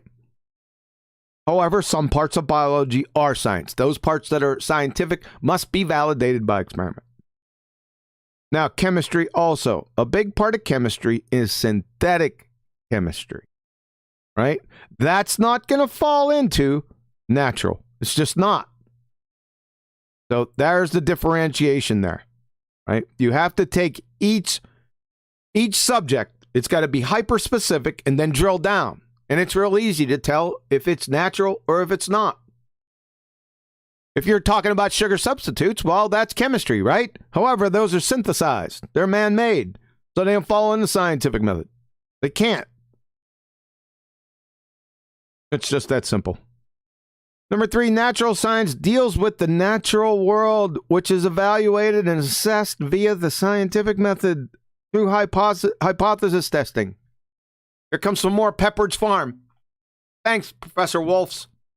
Remember, the scientific method distinguishes science. That means it sets it apart from other forms of explanation. Why? Well, because of its requirement. That means you must have systematic experimentation. That is, if you don't have this, if it distinguishes it from other forms of explanation and you don't have it, then you don't have that. And you don't have that. You see how I did that? See how I circled back on it? Comments, questions up to this point? It's good having people over a barrel by asking them to define synthetic. It used to be the case that we just said, define what natural means. But there's a few people in the comments that were saying, well, man isn't natural. But man is natural. You know, medicine, study of phenomena within man, that's very much a natural thing, right? It's just whether or not they've actually manufactured the thing. So a few examples of that, I think we've got filet mignon and honey, and there's a few others. But you know, where you've got something that you can't, you know, its name only says how natural it is, and you don't have to have the thing that it has come from to know that it was in existence. You know, the antecedent being a bee or a cow. Man, Can I? hold on a second. Man didn't cause man. He didn't manufacture man. Man didn't do that, right? It's one of those blind things, you know, that we do in reproduction. You're not consciously and intently building a man or a woman. You're not doing that. It's non sequitur. Go on, Arwen. We covered this a couple of shows ago. It's the difference between, and it was Arwen that brought it up from memory. I'll let you go in a second, Arwen. I'm sorry. It's the difference between production and reproduction. Oh, good point. Right, who was the original producer, right? Yeah, but it's a funny analogy could be the difference between Frankenstein, a natural human being, and Frankenstein's monster, a man-made construction from grafted materials. The big difference. Right? I was going to give a slightly different analogy, but same point really. I was going to say, use science to learn a lot of what we know about insulin, for example, and natural science. However, the way we treat it nowadays is to take the DNA strand, use recombinant DNA technology, stick it into a bacterium, get it to produce it synthetically. The same thing, the same protein molecule that we had, but that's what we use to treat it medically. I wouldn't call that natural. Just on a side note, hey Ed, that name fits you, bud. Right. Just while we're on track on this particular subject as well of natural, so all of the things I think so far that we've named are actually concrete nouns, and what we're studying is never going to be something, just a thing, a table, honey, steak. It's phenomena that we're studying, things occurring, things happening, because the whole idea is for you to come across an occurrence and go, oh, I wonder what caused that to happen, right? Not concrete nouns. Tree. What caused tree? Well, that's not a phenomena. What caused the leaves to fall off the tree? That's a different story. Precisely. Right. Because in nature, everything forms naturally. But if a man starts to intervene all man-made devices are usually grafted together from natural materials, and then it's made into a man-made separate thing. Now, that man-made separate thing may have certain phenomenon in it, but it's not a natural phenomenon because it's grafted together. So it would have to just naturally be able to arrive within nature in order to be a natural phenomenon. Perfect. Oh, Exactly. That's I like- that's a crucial detail that Owen's bringing up, because that's where the swindle comes in. So sorry, Adam, to cut you off. But yeah, just to reiterate what Owen's making as his point, and you've got things that are claimed to be science, they're often associated with very unnatural phenomena. For example, but not limited to, gyroscopes, pendulums, etc., etc., etc. Lazy Susan with lasers on it. These sorts of things are often asserted to be science, and it's like, well, what are you actually studying? What's the thing you've stumbled across in nature and gone, I wonder what causes that? Because if it isn't occurring in nature, it's not a phenomena. It's not a phenomena unless you've actually seen something happening, not something that you've constructed to make something happen, and then you go, I wonder what caused that to happen. Well, you know the answer. Man made it. That was the same point, Nathan. I was going to ask more sarcastically. But basically, if I was to take two balls, torsion bar, and get a shed somewhere in a field, whatever I observed with those things, however I combined them, couldn't be classed as a phenomena. Exactly. You drop a ball from a tall tower, never going to be an observed phenomena capable of sciencing. How about a stone rolling off a hill? That could occur in nature, right? That's a phenomena. Anything happening, it's got to be happening, and cause can't be you making it happen. It's just that simple, because you know the cause. Anything synthetic, well, if it's synthetic, like balls in a shed, what's the cause? Well, a man made it. By definition, that's what synthetic means. That's why I said at the beginning, well, after QE finished his presentation, or this section of it, that's a crucial detail to get people to justify, or define rather, the beginning of the argument. Well, what does synthetic mean? Well, made by man. Well, is this thing we're observing made by man? Yeah, but that's okay, because men are natural. Therefore, this is natural. That's what they'll tell you. Yeah. Got it. All right, we ready? What question, John? Go ahead. Just one before we move on. What am I classified as? Am I made by man? Or am I a natural phenomenon? You're Not a made by... phenomenon, but you are natural. Yeah, you're made by man and woman. Well, his physical body may be natural, but his mind, I'm sure, is made by man. Yeah, let me take that back, because like I said in the beginning, and like they said, that was a really good point. Reproduction, right? The re part. There's an inherent problem with that. Man doesn't intend, he's not manufacturing himself. Neither is woman. That's the important point of this, right? It's a mindless process. It's enjoyable, but it's mindless, right? Somebody put that in. Go ahead. Breeders find that when they crossbreed certain animals, they become sterile. In other words, they're no longer capable of reproduction.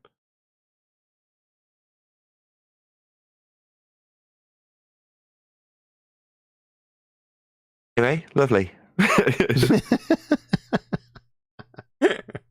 Yeah, people are natural. We are natural, right?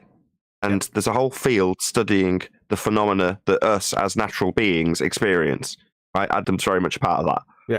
Well, that is science. It is phenomena. Men are natural. Me making a Swiss watch and going, what makes it tick? That's nonsense. Yes. In a natural science context, it's nonsense. Now, you can still do it. It's real cool, but it's just not natural science. All right, we ready? Any more comments? Go ahead, Chocolate. You had something to say? Yeah. When you were talking about first step, the scientific method before, when we were talking about observation of phenomenon, event, or, and you have it in quotes too, problem, right? And you said that people could be kind of squirrely with that. Yes. Well, I just want to point out because somebody did recently try to be a little squirrely with that and try to assert that problem to mean a mathematical problem. Yeah. Like we could see the observation of the phenomena in geometry. Really? Yeah. That's quite interesting. Yeah. So that's them being squirrely. Good catch. Yeah, I looked at that and I said, yeah, that has a wide berth because it's so general. We don't want to remain general. We want to be specific. Yep. What was a point, John? I was thinking, I mentioned earlier about them sticking theoretical physics in, and in that theoretical physics, there's something where you looked at orbits, etc., and there was a problem. The maths doesn't work. There's not enough mass in the universe. So their phenomena is there's not enough mass in the universe. So off they go with that as their phenomena and take that actually as something to then do further maths on, explain what could be there to fill the void in the problem in the first point. But that is their, and for me, that's the question I'm asking. Is that actually what they're doing? They're taking that void to observe phenomena. Could they define mass first for us, please? I know that, yeah. It's like they created their own problem and then saw the problem as an observed phenomenon that they now need to science the shit out of. Well, that's what they did, didn't they? Look, that's why we've got dark matter, because the maths they had didn't work.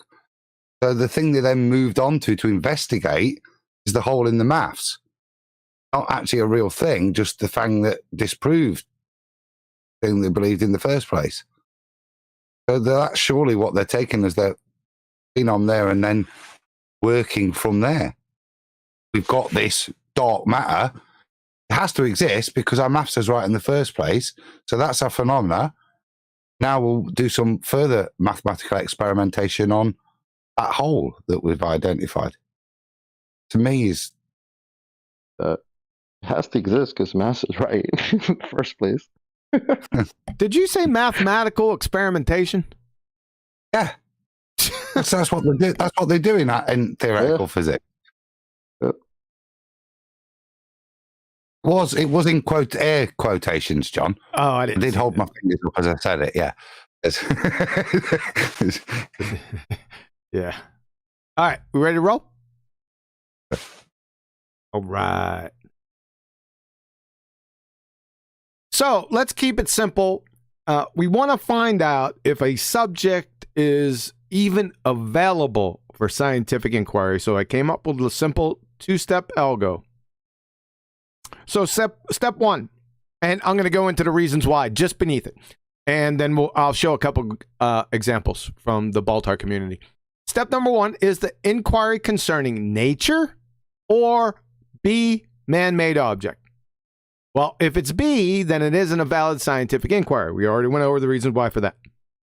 If it's A, we'll continue to the second step, and I'm going to explain this a little further. Step two, is the inquiry a cause and effect how I question, or B, a what is question? If it's B right here, then it isn't a valid scientific inquiry. And we'll get into the reasons why right now. Because a scientific hypothesis is your experiment statement. It expresses a testable proposed cause and effect relationship, not a what or it is existing. A cause and effect relationship, not if a tree's existing. No. This is for you ballers. Listen to this from one of your highest priests, John Carroll. He even got this right. Sometimes they can talk the talk, they definitely can't walk the walk. But he puts it right here for you. From nature.com, California Institute of Technology physicist Sean Carroll arguing in the edge that hypotheses aren't simply useful tools in some potentially outmoded vision of science. They are the whole point. So you can't have science without that. That's what he's saying. And what is that? I gave my definition up here, so let's support what that is. A scientific hypothesis. From Lowell C., becoming a successful scientist from Cambridge University Press. A scientific hypothesis is based on cause and effect reasoning. A scientific hypothesis does not merely state X and Y may be related, but explains why they are related. Right? There's no what or an is reasoning up here. That isn't even reasoning. It's cause and effect reasoning. From Drexel University, the scientific method is hypothesis driven. One makes an educated guess to explain what? A cause and effect relationship. Must have something to do with the independent dependent variables. I'm thinking that has something to do with it. From Anne-Marie Helmenstein, PhD, Biomedical Sciences, a hypothesis is an educated guess based on observation. It's a prediction of cause and effect. From California State Scientific Hypothesis, a special kind of prediction that forecasts how the independent variable will affect the dependent variable. See, I knew it had something to do with that.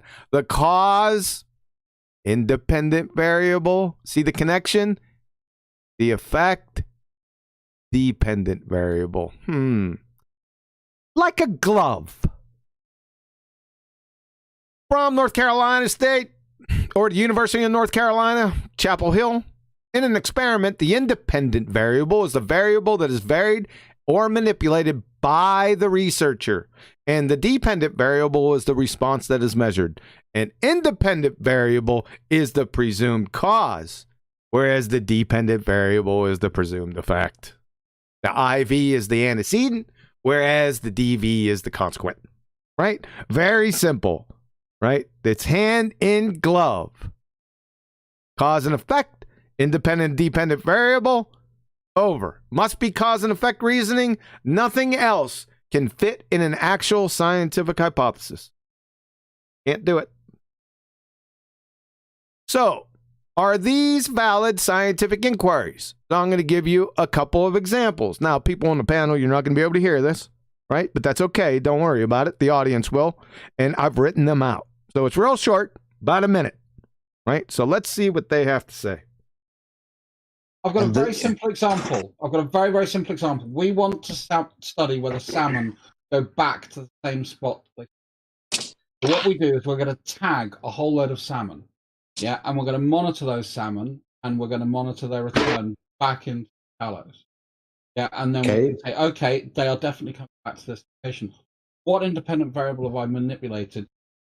Just like if we ask the question, do people get cancer? You could do a study on that. Regardless of what the mechanism of cancer is, we can determine whether people do or do not get cancer, right? Just by doing observation, we could study that and answer that scientific question, whether human beings get cancer. Maybe we want to find out, well, do dogs get cancer the way human beings get cancer?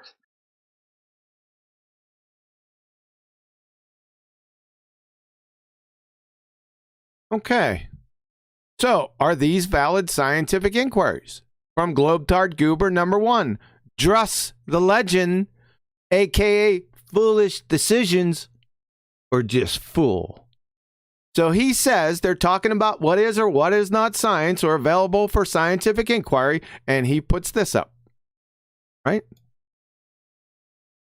So, is that a valid scientific inquiry? He says, we want to study whether salmon go back to the same spot they spawned from. Well, let's go ahead and put it through our two-step algo, and then we can tell them, right? So, step number 1 is the inquiry concerning nature. Yes, it's about salmon. It's not B, salmon aren't man-made objects. So we go to step 2. Is the inquiry a cause and effect how-why question, or B, is this a what is question? It's a what is question, isn't it? It can't, therefore, be subject to scientific inquiry. And notice the little trick that he did, right? After he said that, He asked the person he was making the claim to for the independent variable. That's what we're asking you, guy. You're already assuming the very thing you're attempting to prove when you ask somebody else for the independent variable. It's implying, so where's the independent variable? So you're implying that this is already a scientific or valid scientific hypothesis, which it's not. You're begging the question without asking a question, by the way. Shout out to Gamma Llama Panda Shama Dama Ding Dong. Right? You see what he did? That was kind of coy, right? Now, that's what we're asking you. What's your independent variable in here? Well, there's not one, because it's a what is question. Therefore, it's not science. Clown show.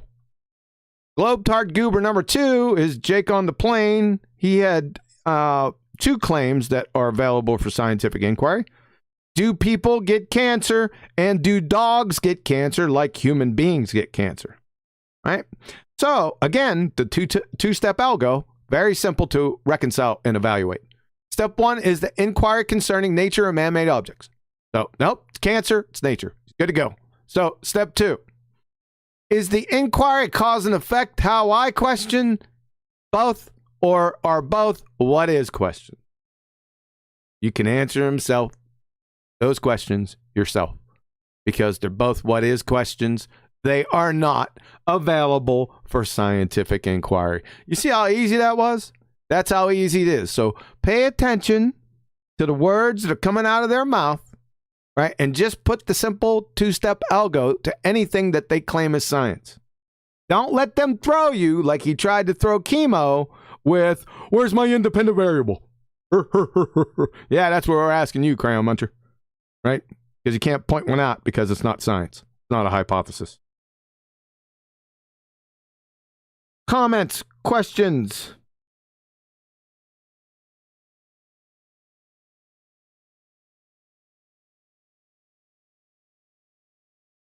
Sorry, I'm still here. I'm just getting really distracted and back and forth with multiple chats. Ah. Somebody brought forth a source that says, oh, look at this. This is a better scientific method. And it says, oh, doesn't matter if it's man-made or not. Yeah, that's Berkeley.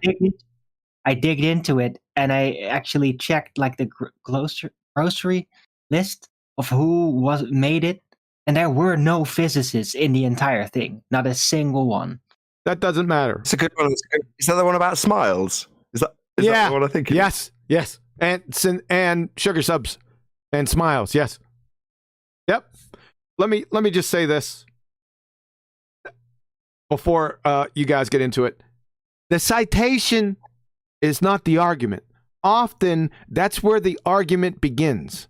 All citations, essentially, I don't care who they're from, are baseless assertion fallacies, unless they, in that citation, has demonstrated it to be true.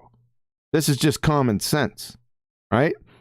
Citations aren't the argument, folks. You have to support those citations. Now, if you in a paper post a citation supporting your claims, guess what you're going to have to do if that person that you're citing hasn't proven or demonstrated what they've said? Guess what? You now have to. This is very important. Citation's not the argument. Often that's where the argument begins. Comments, questions?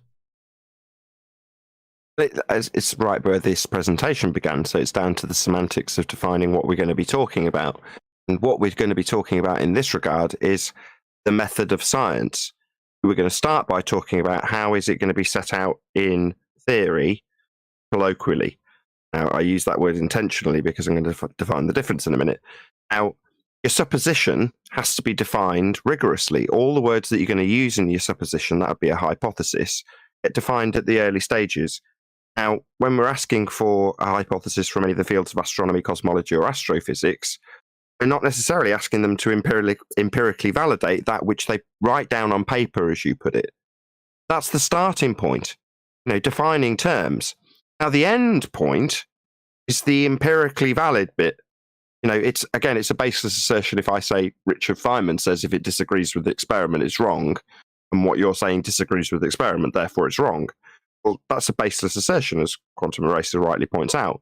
during a presentation about how you've got empirical evidence based on hypothesis-based experimentation, you can then make that statement for Feynman, and it's contextually correct and bolsters our point. In other words, as quantum erasers just pointed out, and I'm just repeating him basically, it's not the argument. If you provide citation, I very rarely, if ever, present any citations for anything because I'm lazy. So I just entirely rely on my argument, how I can phrase it. Normally, I'll weasel my argument in such a manner that I don't have to, because that's what it all boils down to. Your citation might support your argument, but it's not the argument.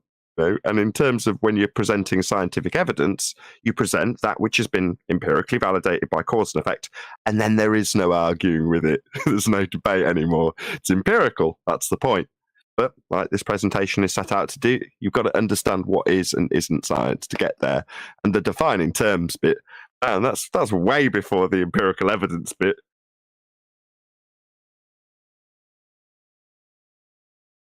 Yes, sir. Hey, Nathan, let's go through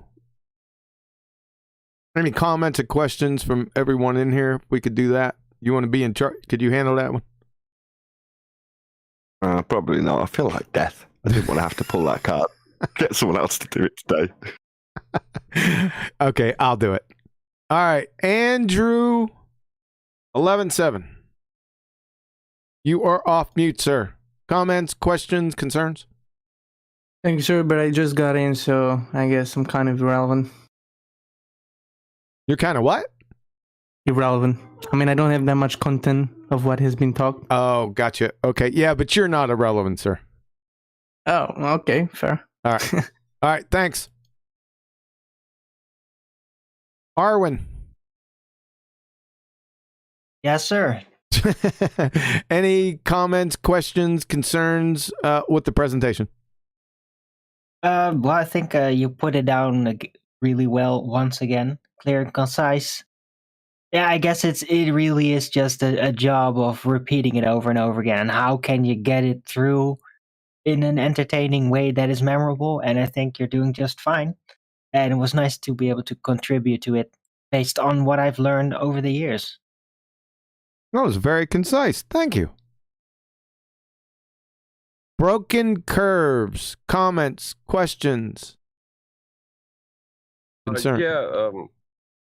It's about the Oxford dictionary definition of science. It's not that I disagree with it, but when I was atheist, I took that definition to mean that only the physical existed. Oh, I see what you. Yeah, I see what you mean. You could take it that way too. Yep, I see it. Yeah. And like if you're only physically demonstrating, you can only physically demonstrate physical things. Like you'll never show anyone meaning. Yes. On that as well. You want to comment on that, Adam? Yeah, you raised it a little bit yourself in the presentation. There was a point. You mentioned the trichotomy. There's the overlap between synthetic and supernatural. The point I thought was probably churlish at the time, but I wanted to raise it was actually there's a fundamental overlap of the supernatural into the natural, with everything that's encoded, everything the way everything works. All man does is hijack fundamental that's laid out. Yes, the information. Remember I said there's a little crossover, but I didn't want to go down that path. But that's okay that you went there, but you're exactly right. There is some crossover there, mainly with information. We're all chock full of information, so there's a little supernatural in the natural, us, life. That's what I'm alluding to in terms of what Broken's saying there. The natural and physical is riddled, interlaced with the supernatural in terms of information. Yes, with life it is. Yes, correct. Is that technically true, though? Isn't information purely consciousness-based? Is it really out there that much? Or is it just in the conscious perception? In life things. It's the dichotomy with basically we're talking biochemistry here. So Right. biochemistry. Go ahead, Adam. A seed is not just a structure of proteins forming a little nutty type structure. It's jam-packed full of information, absolutely riddled with so much information. Yes. But it tastes nice. But isn't it a little complex? Isn't technically information, since it is supernatural, purely based on the conscious perceival of it? Like, just like writing or No. meaning story. If nobody is there that can read it, is it still in that information? Yeah. No. Yes. You can put in place just like a computer, right? You don't have to be there. You can just arrange it in a way that it runs. It's a fire and forget type of thing. The information's still there, though. Yeah. Yeah. But how would you know if there was nobody to figure it out? See, that's what I mean. You don't need to figure it out. It just happens. Of course it does. But it's always going to be locked into a consciousness somehow. Yeah, it is from the first cause. Yes. It's called the creator, God. Yes. Agreed. Yep. Broken. The only reason. Go ahead. The only reason I bring it up is it seems like there's a movement within Flat Earth right now that is trying to turn information into physical when they talk about concepts. And I don't think that's very healthy. No, they haven't run across me just yet. They're gonna get how would you say, called out. But appreciate that. Anything else? No, but that's that definition. That's where they get the physical horizon from. You know, that's because we can see it. It must be physical, right? I mean, that's the reasoning that goes on. Yeah, but we're not going down that street with that. That wasn't my purpose bringing up that definition. Yeah, Just to bring it back to sorry. With the two definitions with science, it was several years ago that Quantum Eraser said this to me. That they're not actually that difficult, not that easy to track down. And I think he gave the same reason a couple of years ago as he gave on this show, which is to say that at that level, you're expected to know. It's so sort of base, it's so base level that not getting a lot of academics writing that stuff down, right? No, you'll have a difficult time, surprisingly, if you go out there and search, experiments, scientific method. You'd think that it would be chock full. I mean, you would be overrun with this stuff. It's not. You've got to search, and you better make sure you check the sources. You're going to get science buddies. You're going to get a couple. Remember, I said basically they're just baseless assertions. Well, if you're getting baseless assertions by knuckleheads, that makes it 10 times worse. But you're not going to find this information readily available. I'm going to tell you. I'm here to tell you that. And if I may, there's a point to what I've just said. That the reason is because it's buried underneath the people who are utilizing these words and terminologies and words of science to punt their pseudoscience. They're all publishing their version of what they claim science is. And Science Buddies is a perfect example. Well, you can't have the magic trick work unless everyone's got a vague understanding of what science isn't in the definitions that you Google search. You got it. So yeah, it is difficult to find what it actually is, but the people who are performing it aren't too concerned because they already know and they've brushed past that, and they're not, keen to write it down and publish it again. It's like, well, that's so rudimentary that it would be silly to publish it almost. I disagree. I agree with you, but I got a follow-up point. I think that I remember the time when I was still in school, and there were always like special popular agendas with themes and all that in there for school. So why isn't it a standard staple agenda themed with the scientific method and just a real physics science themed agenda? Now that would be cool for this age. What do you think? Best wishes. Reinforcement would not be beneficial, would it? What Nathan alludes to is that we all remember it back in the past, and we don't necessarily remember is the nuances that are being highlighted by John. We tend to remember is that it's empirical and it means something. And I'm happy for you to have that, but it would be probably more questions would be raised if what John's done tonight, the rudimentaries of why it's important and why it means something was reiterated. And that would highlight, wouldn't it, as John's doing? Yep. I'm just thinking if I was a kid still in school and I learned about the Flat Earth debate and the Ballbuster show, I would want my own QE-themed agenda for school. I really would. I really, really would. You made a comment a long time ago on one of my science presentations.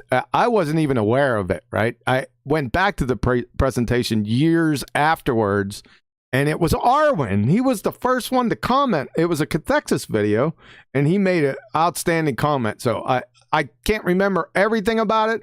I can paraphrase it, but Arwen said, this should be standard fare in every science class. Was that correct, Arwen? Sounds about right, yes. Yeah. Appreciate that. Hey, ladies and gentlemen, we got to rock and roll here a little bit because I got wingies coming. QE like wingies, all right? So we got to pick this up a little bit. Chocolate. No. What's a wingy? Chocolate. Comments, questions, concerns. Man, this is what we do on the regular, so good stuff, good presentation, and yeah, man, enjoy your wingies. We're not closing out just yet. I just want to get this going, get this party started, right? Don Gio, you had a question. If it's not associated with the scientific method, then just hold off on that, man, because I need to get through a bunch of people here. All right, go ahead, ask, Don. I'll rattle off a 2-minute answer for him. It's just an observation. What tool method do they use, so-called, for the distance to the sun? Now, utilize that same method. Measure the distance to a rainbow. Not the same method. Do you want the actual answer, or was that your point? Yeah. Use that same tool or measurements to pinpoint rainbow. Okay. Well, to answer the first part of your question, the way they get the distance to the sun. So they get a spherical radius value by measurement by dip angle to a physical assumed to be horizon.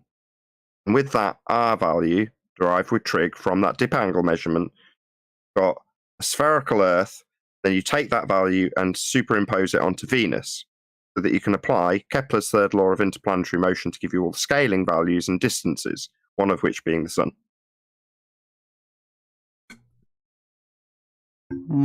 Interesting. You good, Don? Yeah. In other words, just assume. Well, yeah, that's where I was getting at. They have a couple other different methods. One was brought up, I think, last week.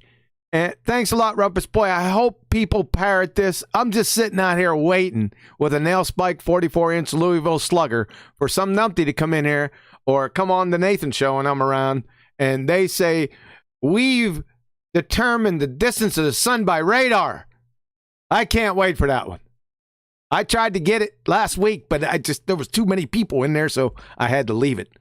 But I'm waiting for you, just so you know. Yeah, you ask him. You ask him what black bodies were, and chaos suddenly descends. Well, you get your chance. He's in here now. Oh, God, he's going to interrupt my wingies. All right. Thanks. Don, was that it? Yeah, it's a observation I'm thinking about. It's just interesting. Okay, well, keep on going on that. If you have any additional concerns or questions about, you could, I'm around. You can PM me and stuff. We're good. So, thanks, Don. I appreciate that, man. Appreciate. Yep.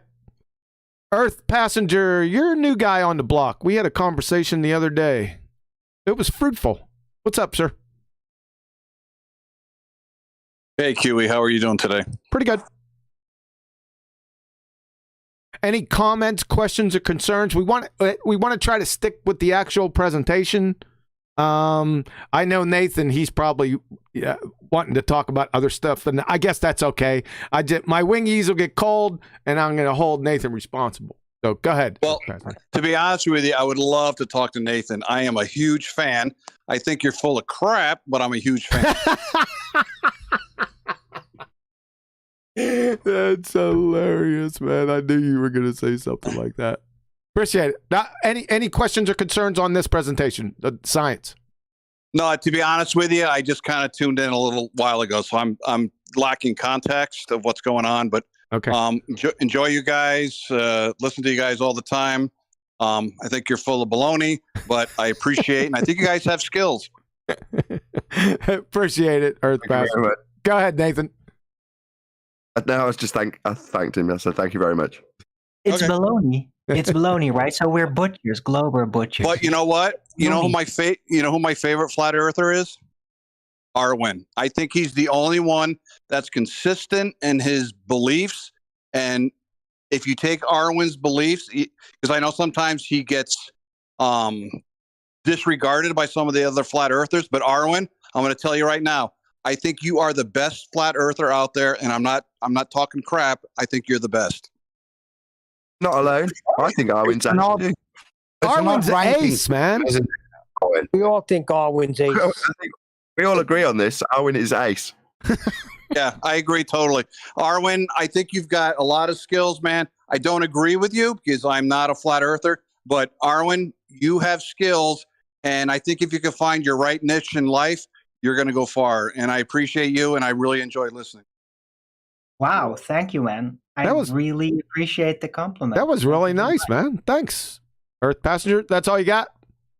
Yeah, and I just, again, when I've been talking with the other guys, we talk about flat Earth, globers and all that. Between the two of us, we're still a small community because most people don't give a rat's ass about this. So I love the fact that we're talking about it. We're questioning things. I'm on one side, you guys are on the other, but I appreciate it, and I have fun listening to you guys, and, that's basically it, and God bless. Cool. Thank you. Appreciate that.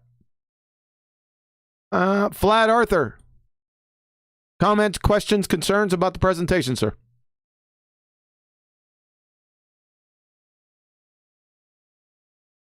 Hurry up, run back to. Hurry up and run. John, right there. Why am I getting rumpus? I weren't. I was asking a question. Go ahead, Adam. What's up? It was just a quickie on Arwen's award there. I'm not sure, Arwen. How useful is it as a flat earther to be the most consistent in your beliefs? I don't want to take the title away from you. I just wonder in its validity to a flat earther, consistency of beliefs. What? Can you rephrase? You just heard the smoke blowing and was happy with it, weren't you? I kind of. Arwen, the validation, Arwen, was that you're the most consistent in your beliefs, which I wonder how that sits in terms of as a flat earther. Arwen. Yeah, beliefs. If you're going to get technical about the words, yes, but it could also mean I'm just the most stubborn guy from a baller perspective, and then it's an honor. Arwen, you got to learn this skill. When you've reached the height of your powers, right? Somebody has made a comment or you made a joke, everyone laughed, or someone put you so high up on a pedestal, there's nowhere to go from there but the other direction. I would have, if it was me, somebody said that to me, I'd have just left. Well, it's Adam. Adam's my buddy. He basically makes my show layout. So I gotta answer him, I can't just leave him in silence like that when he addresses me. Too funny, man. All right, Flat Arthur, that was your last chance. He was probably scrambling back to his mic, but he's probably not around it. You can always come back, sir. So what we got? Neil! Yes, Commander. Commander? I'm not a commander, for crying out loud. This goes back to Thursday. I just want to know what's wrong with Earth Passenger. He's not a flat earther? Are you kidding me? Are you kidding me? Yeah. No, he's not. I have an interaction with him on Betty's Discord server. Shout out again to Betty. She couldn't be here, but we had an interaction. It was a little rough, but not too bad. And after the Black Swan. Yeah, it was Black Swan, a bunch of other stuff, gas pressure without a container, the typical stuff. That's what I'm saying, but after the Black Swan came out, come on, it's game over. Game over, man. Yeah, he doesn't know that yet because he's new. Give him another week or so.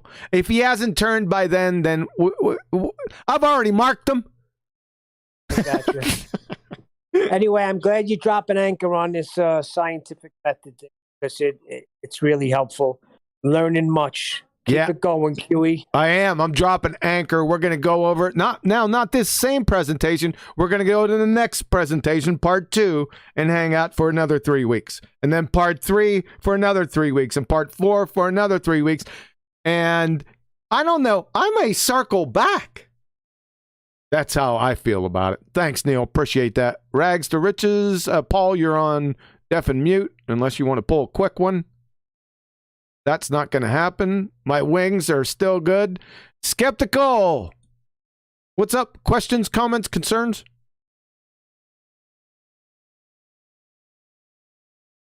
Oh, yeah. Hello. Hello. Yeah, how are you? Good.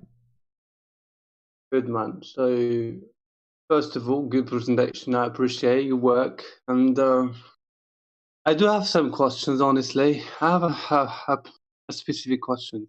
Yeah, just would like to keep it.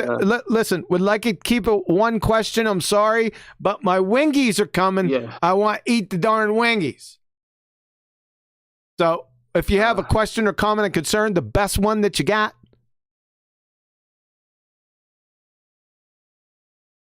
Okay, right. Just my question is in regard to the line of reasoning, because I personally sort of realized something in your presentation that I don't know, I could be wrong, it could be my own perception, right?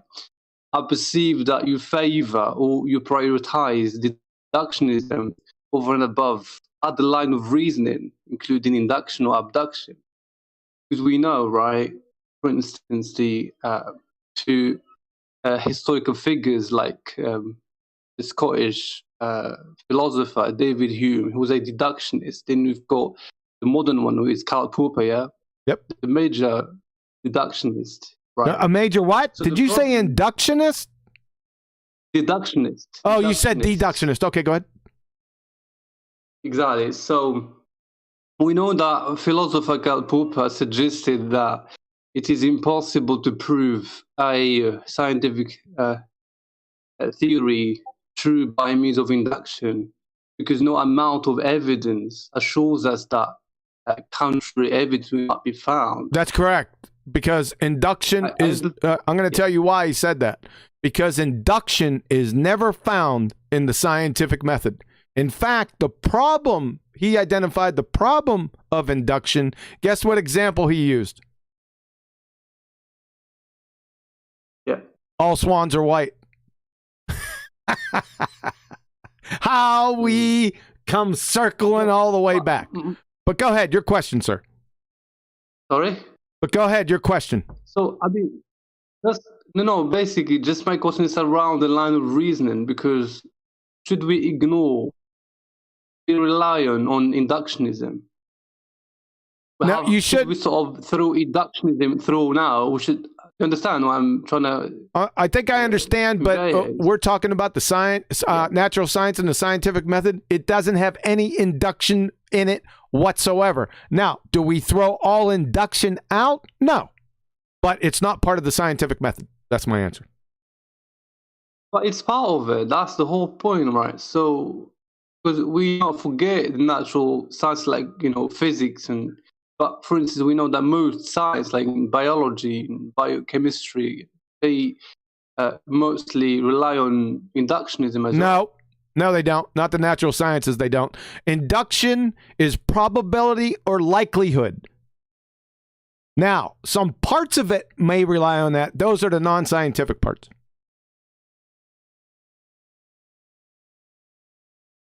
Okay. Wait, I assume or application of deductive. Yeah. Hey, I'll tell you what, because this is, hold on a second, Adam. This is going to get into a long discussion. Just wait, skeptical. Come by, because I think the logical reasonings with the scientific method may be the next presentation. So we could drop anchor right there. Is that okay? Yeah, fine, yeah. I don't mean to put my wingies above this, but they're on their way. Right, and I got to get through a couple more people. So I'm not trying to blow you off, man. Just wait for it. Induction, deduction, the reasonings, abduction are coming. They're coming. I'm telling you. Okay, cool. Okay, right, definitely. Yeah, thank you. Appreciate that, sir. Thank you. Road Dust, what's going on? Questions, comments, or concerns? Quickly. No, sir, just listening. First time in here. All right, sir. Glad to have you. Thank you. All right. I got synthetic equals natural. Oh, God. That's Ed Freeze. Ed, you better make it quick. Do you know that name's a contradiction in terms, right? Sure. But it isn't.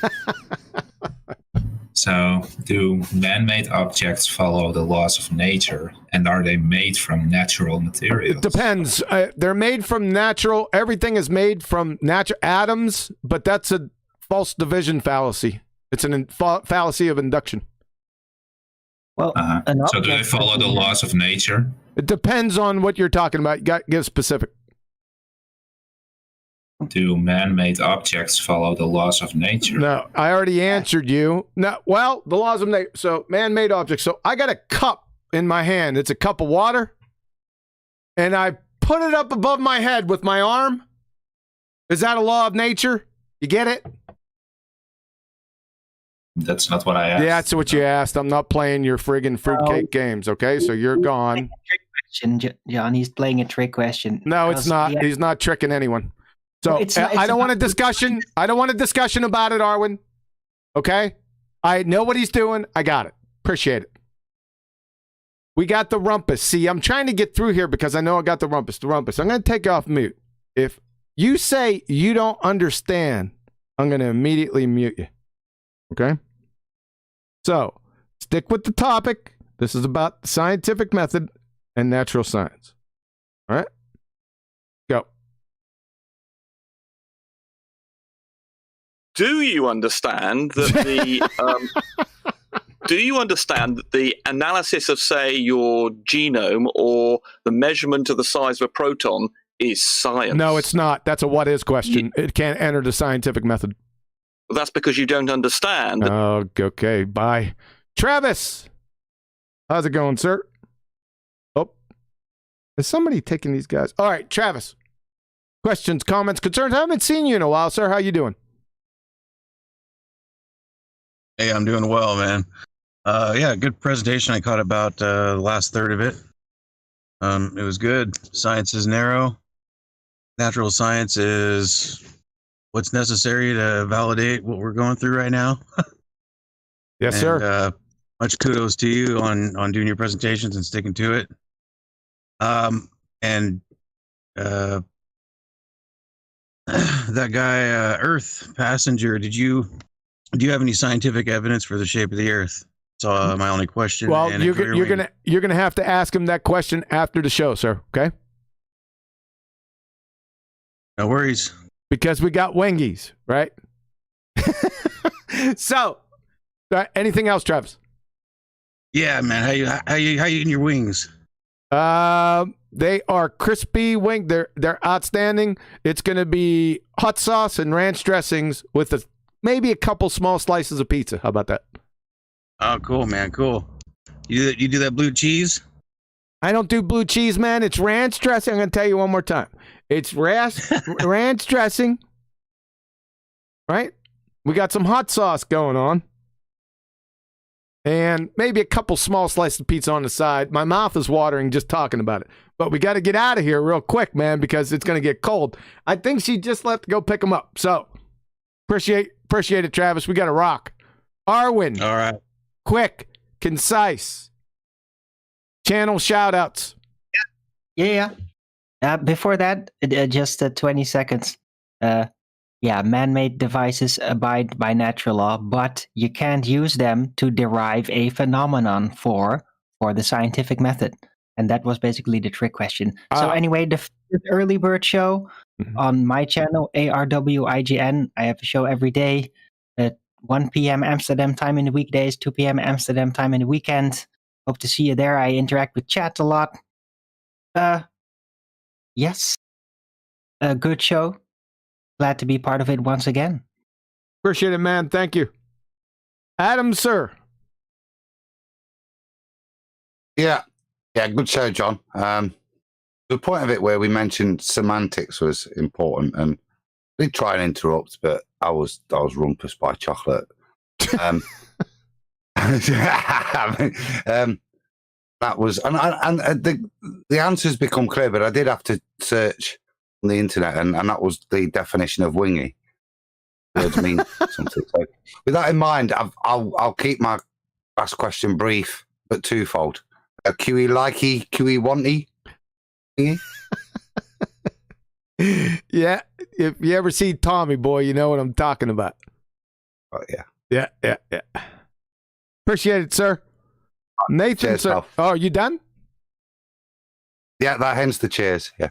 All right, sir. Nathan, take us home, sir. Epic presentation. Massive thanks to all the members of the public who joined Discord to put their questions or queries. Really, really do appreciate it. Massive thanks to all of you in the live audience. I've just put a clip that's going to go out on Nathan Oakley 1980 at 1/2 the hour, so in about 10 minutes time. But there's a live chat running there, so you can join that live chat if you want to after this one.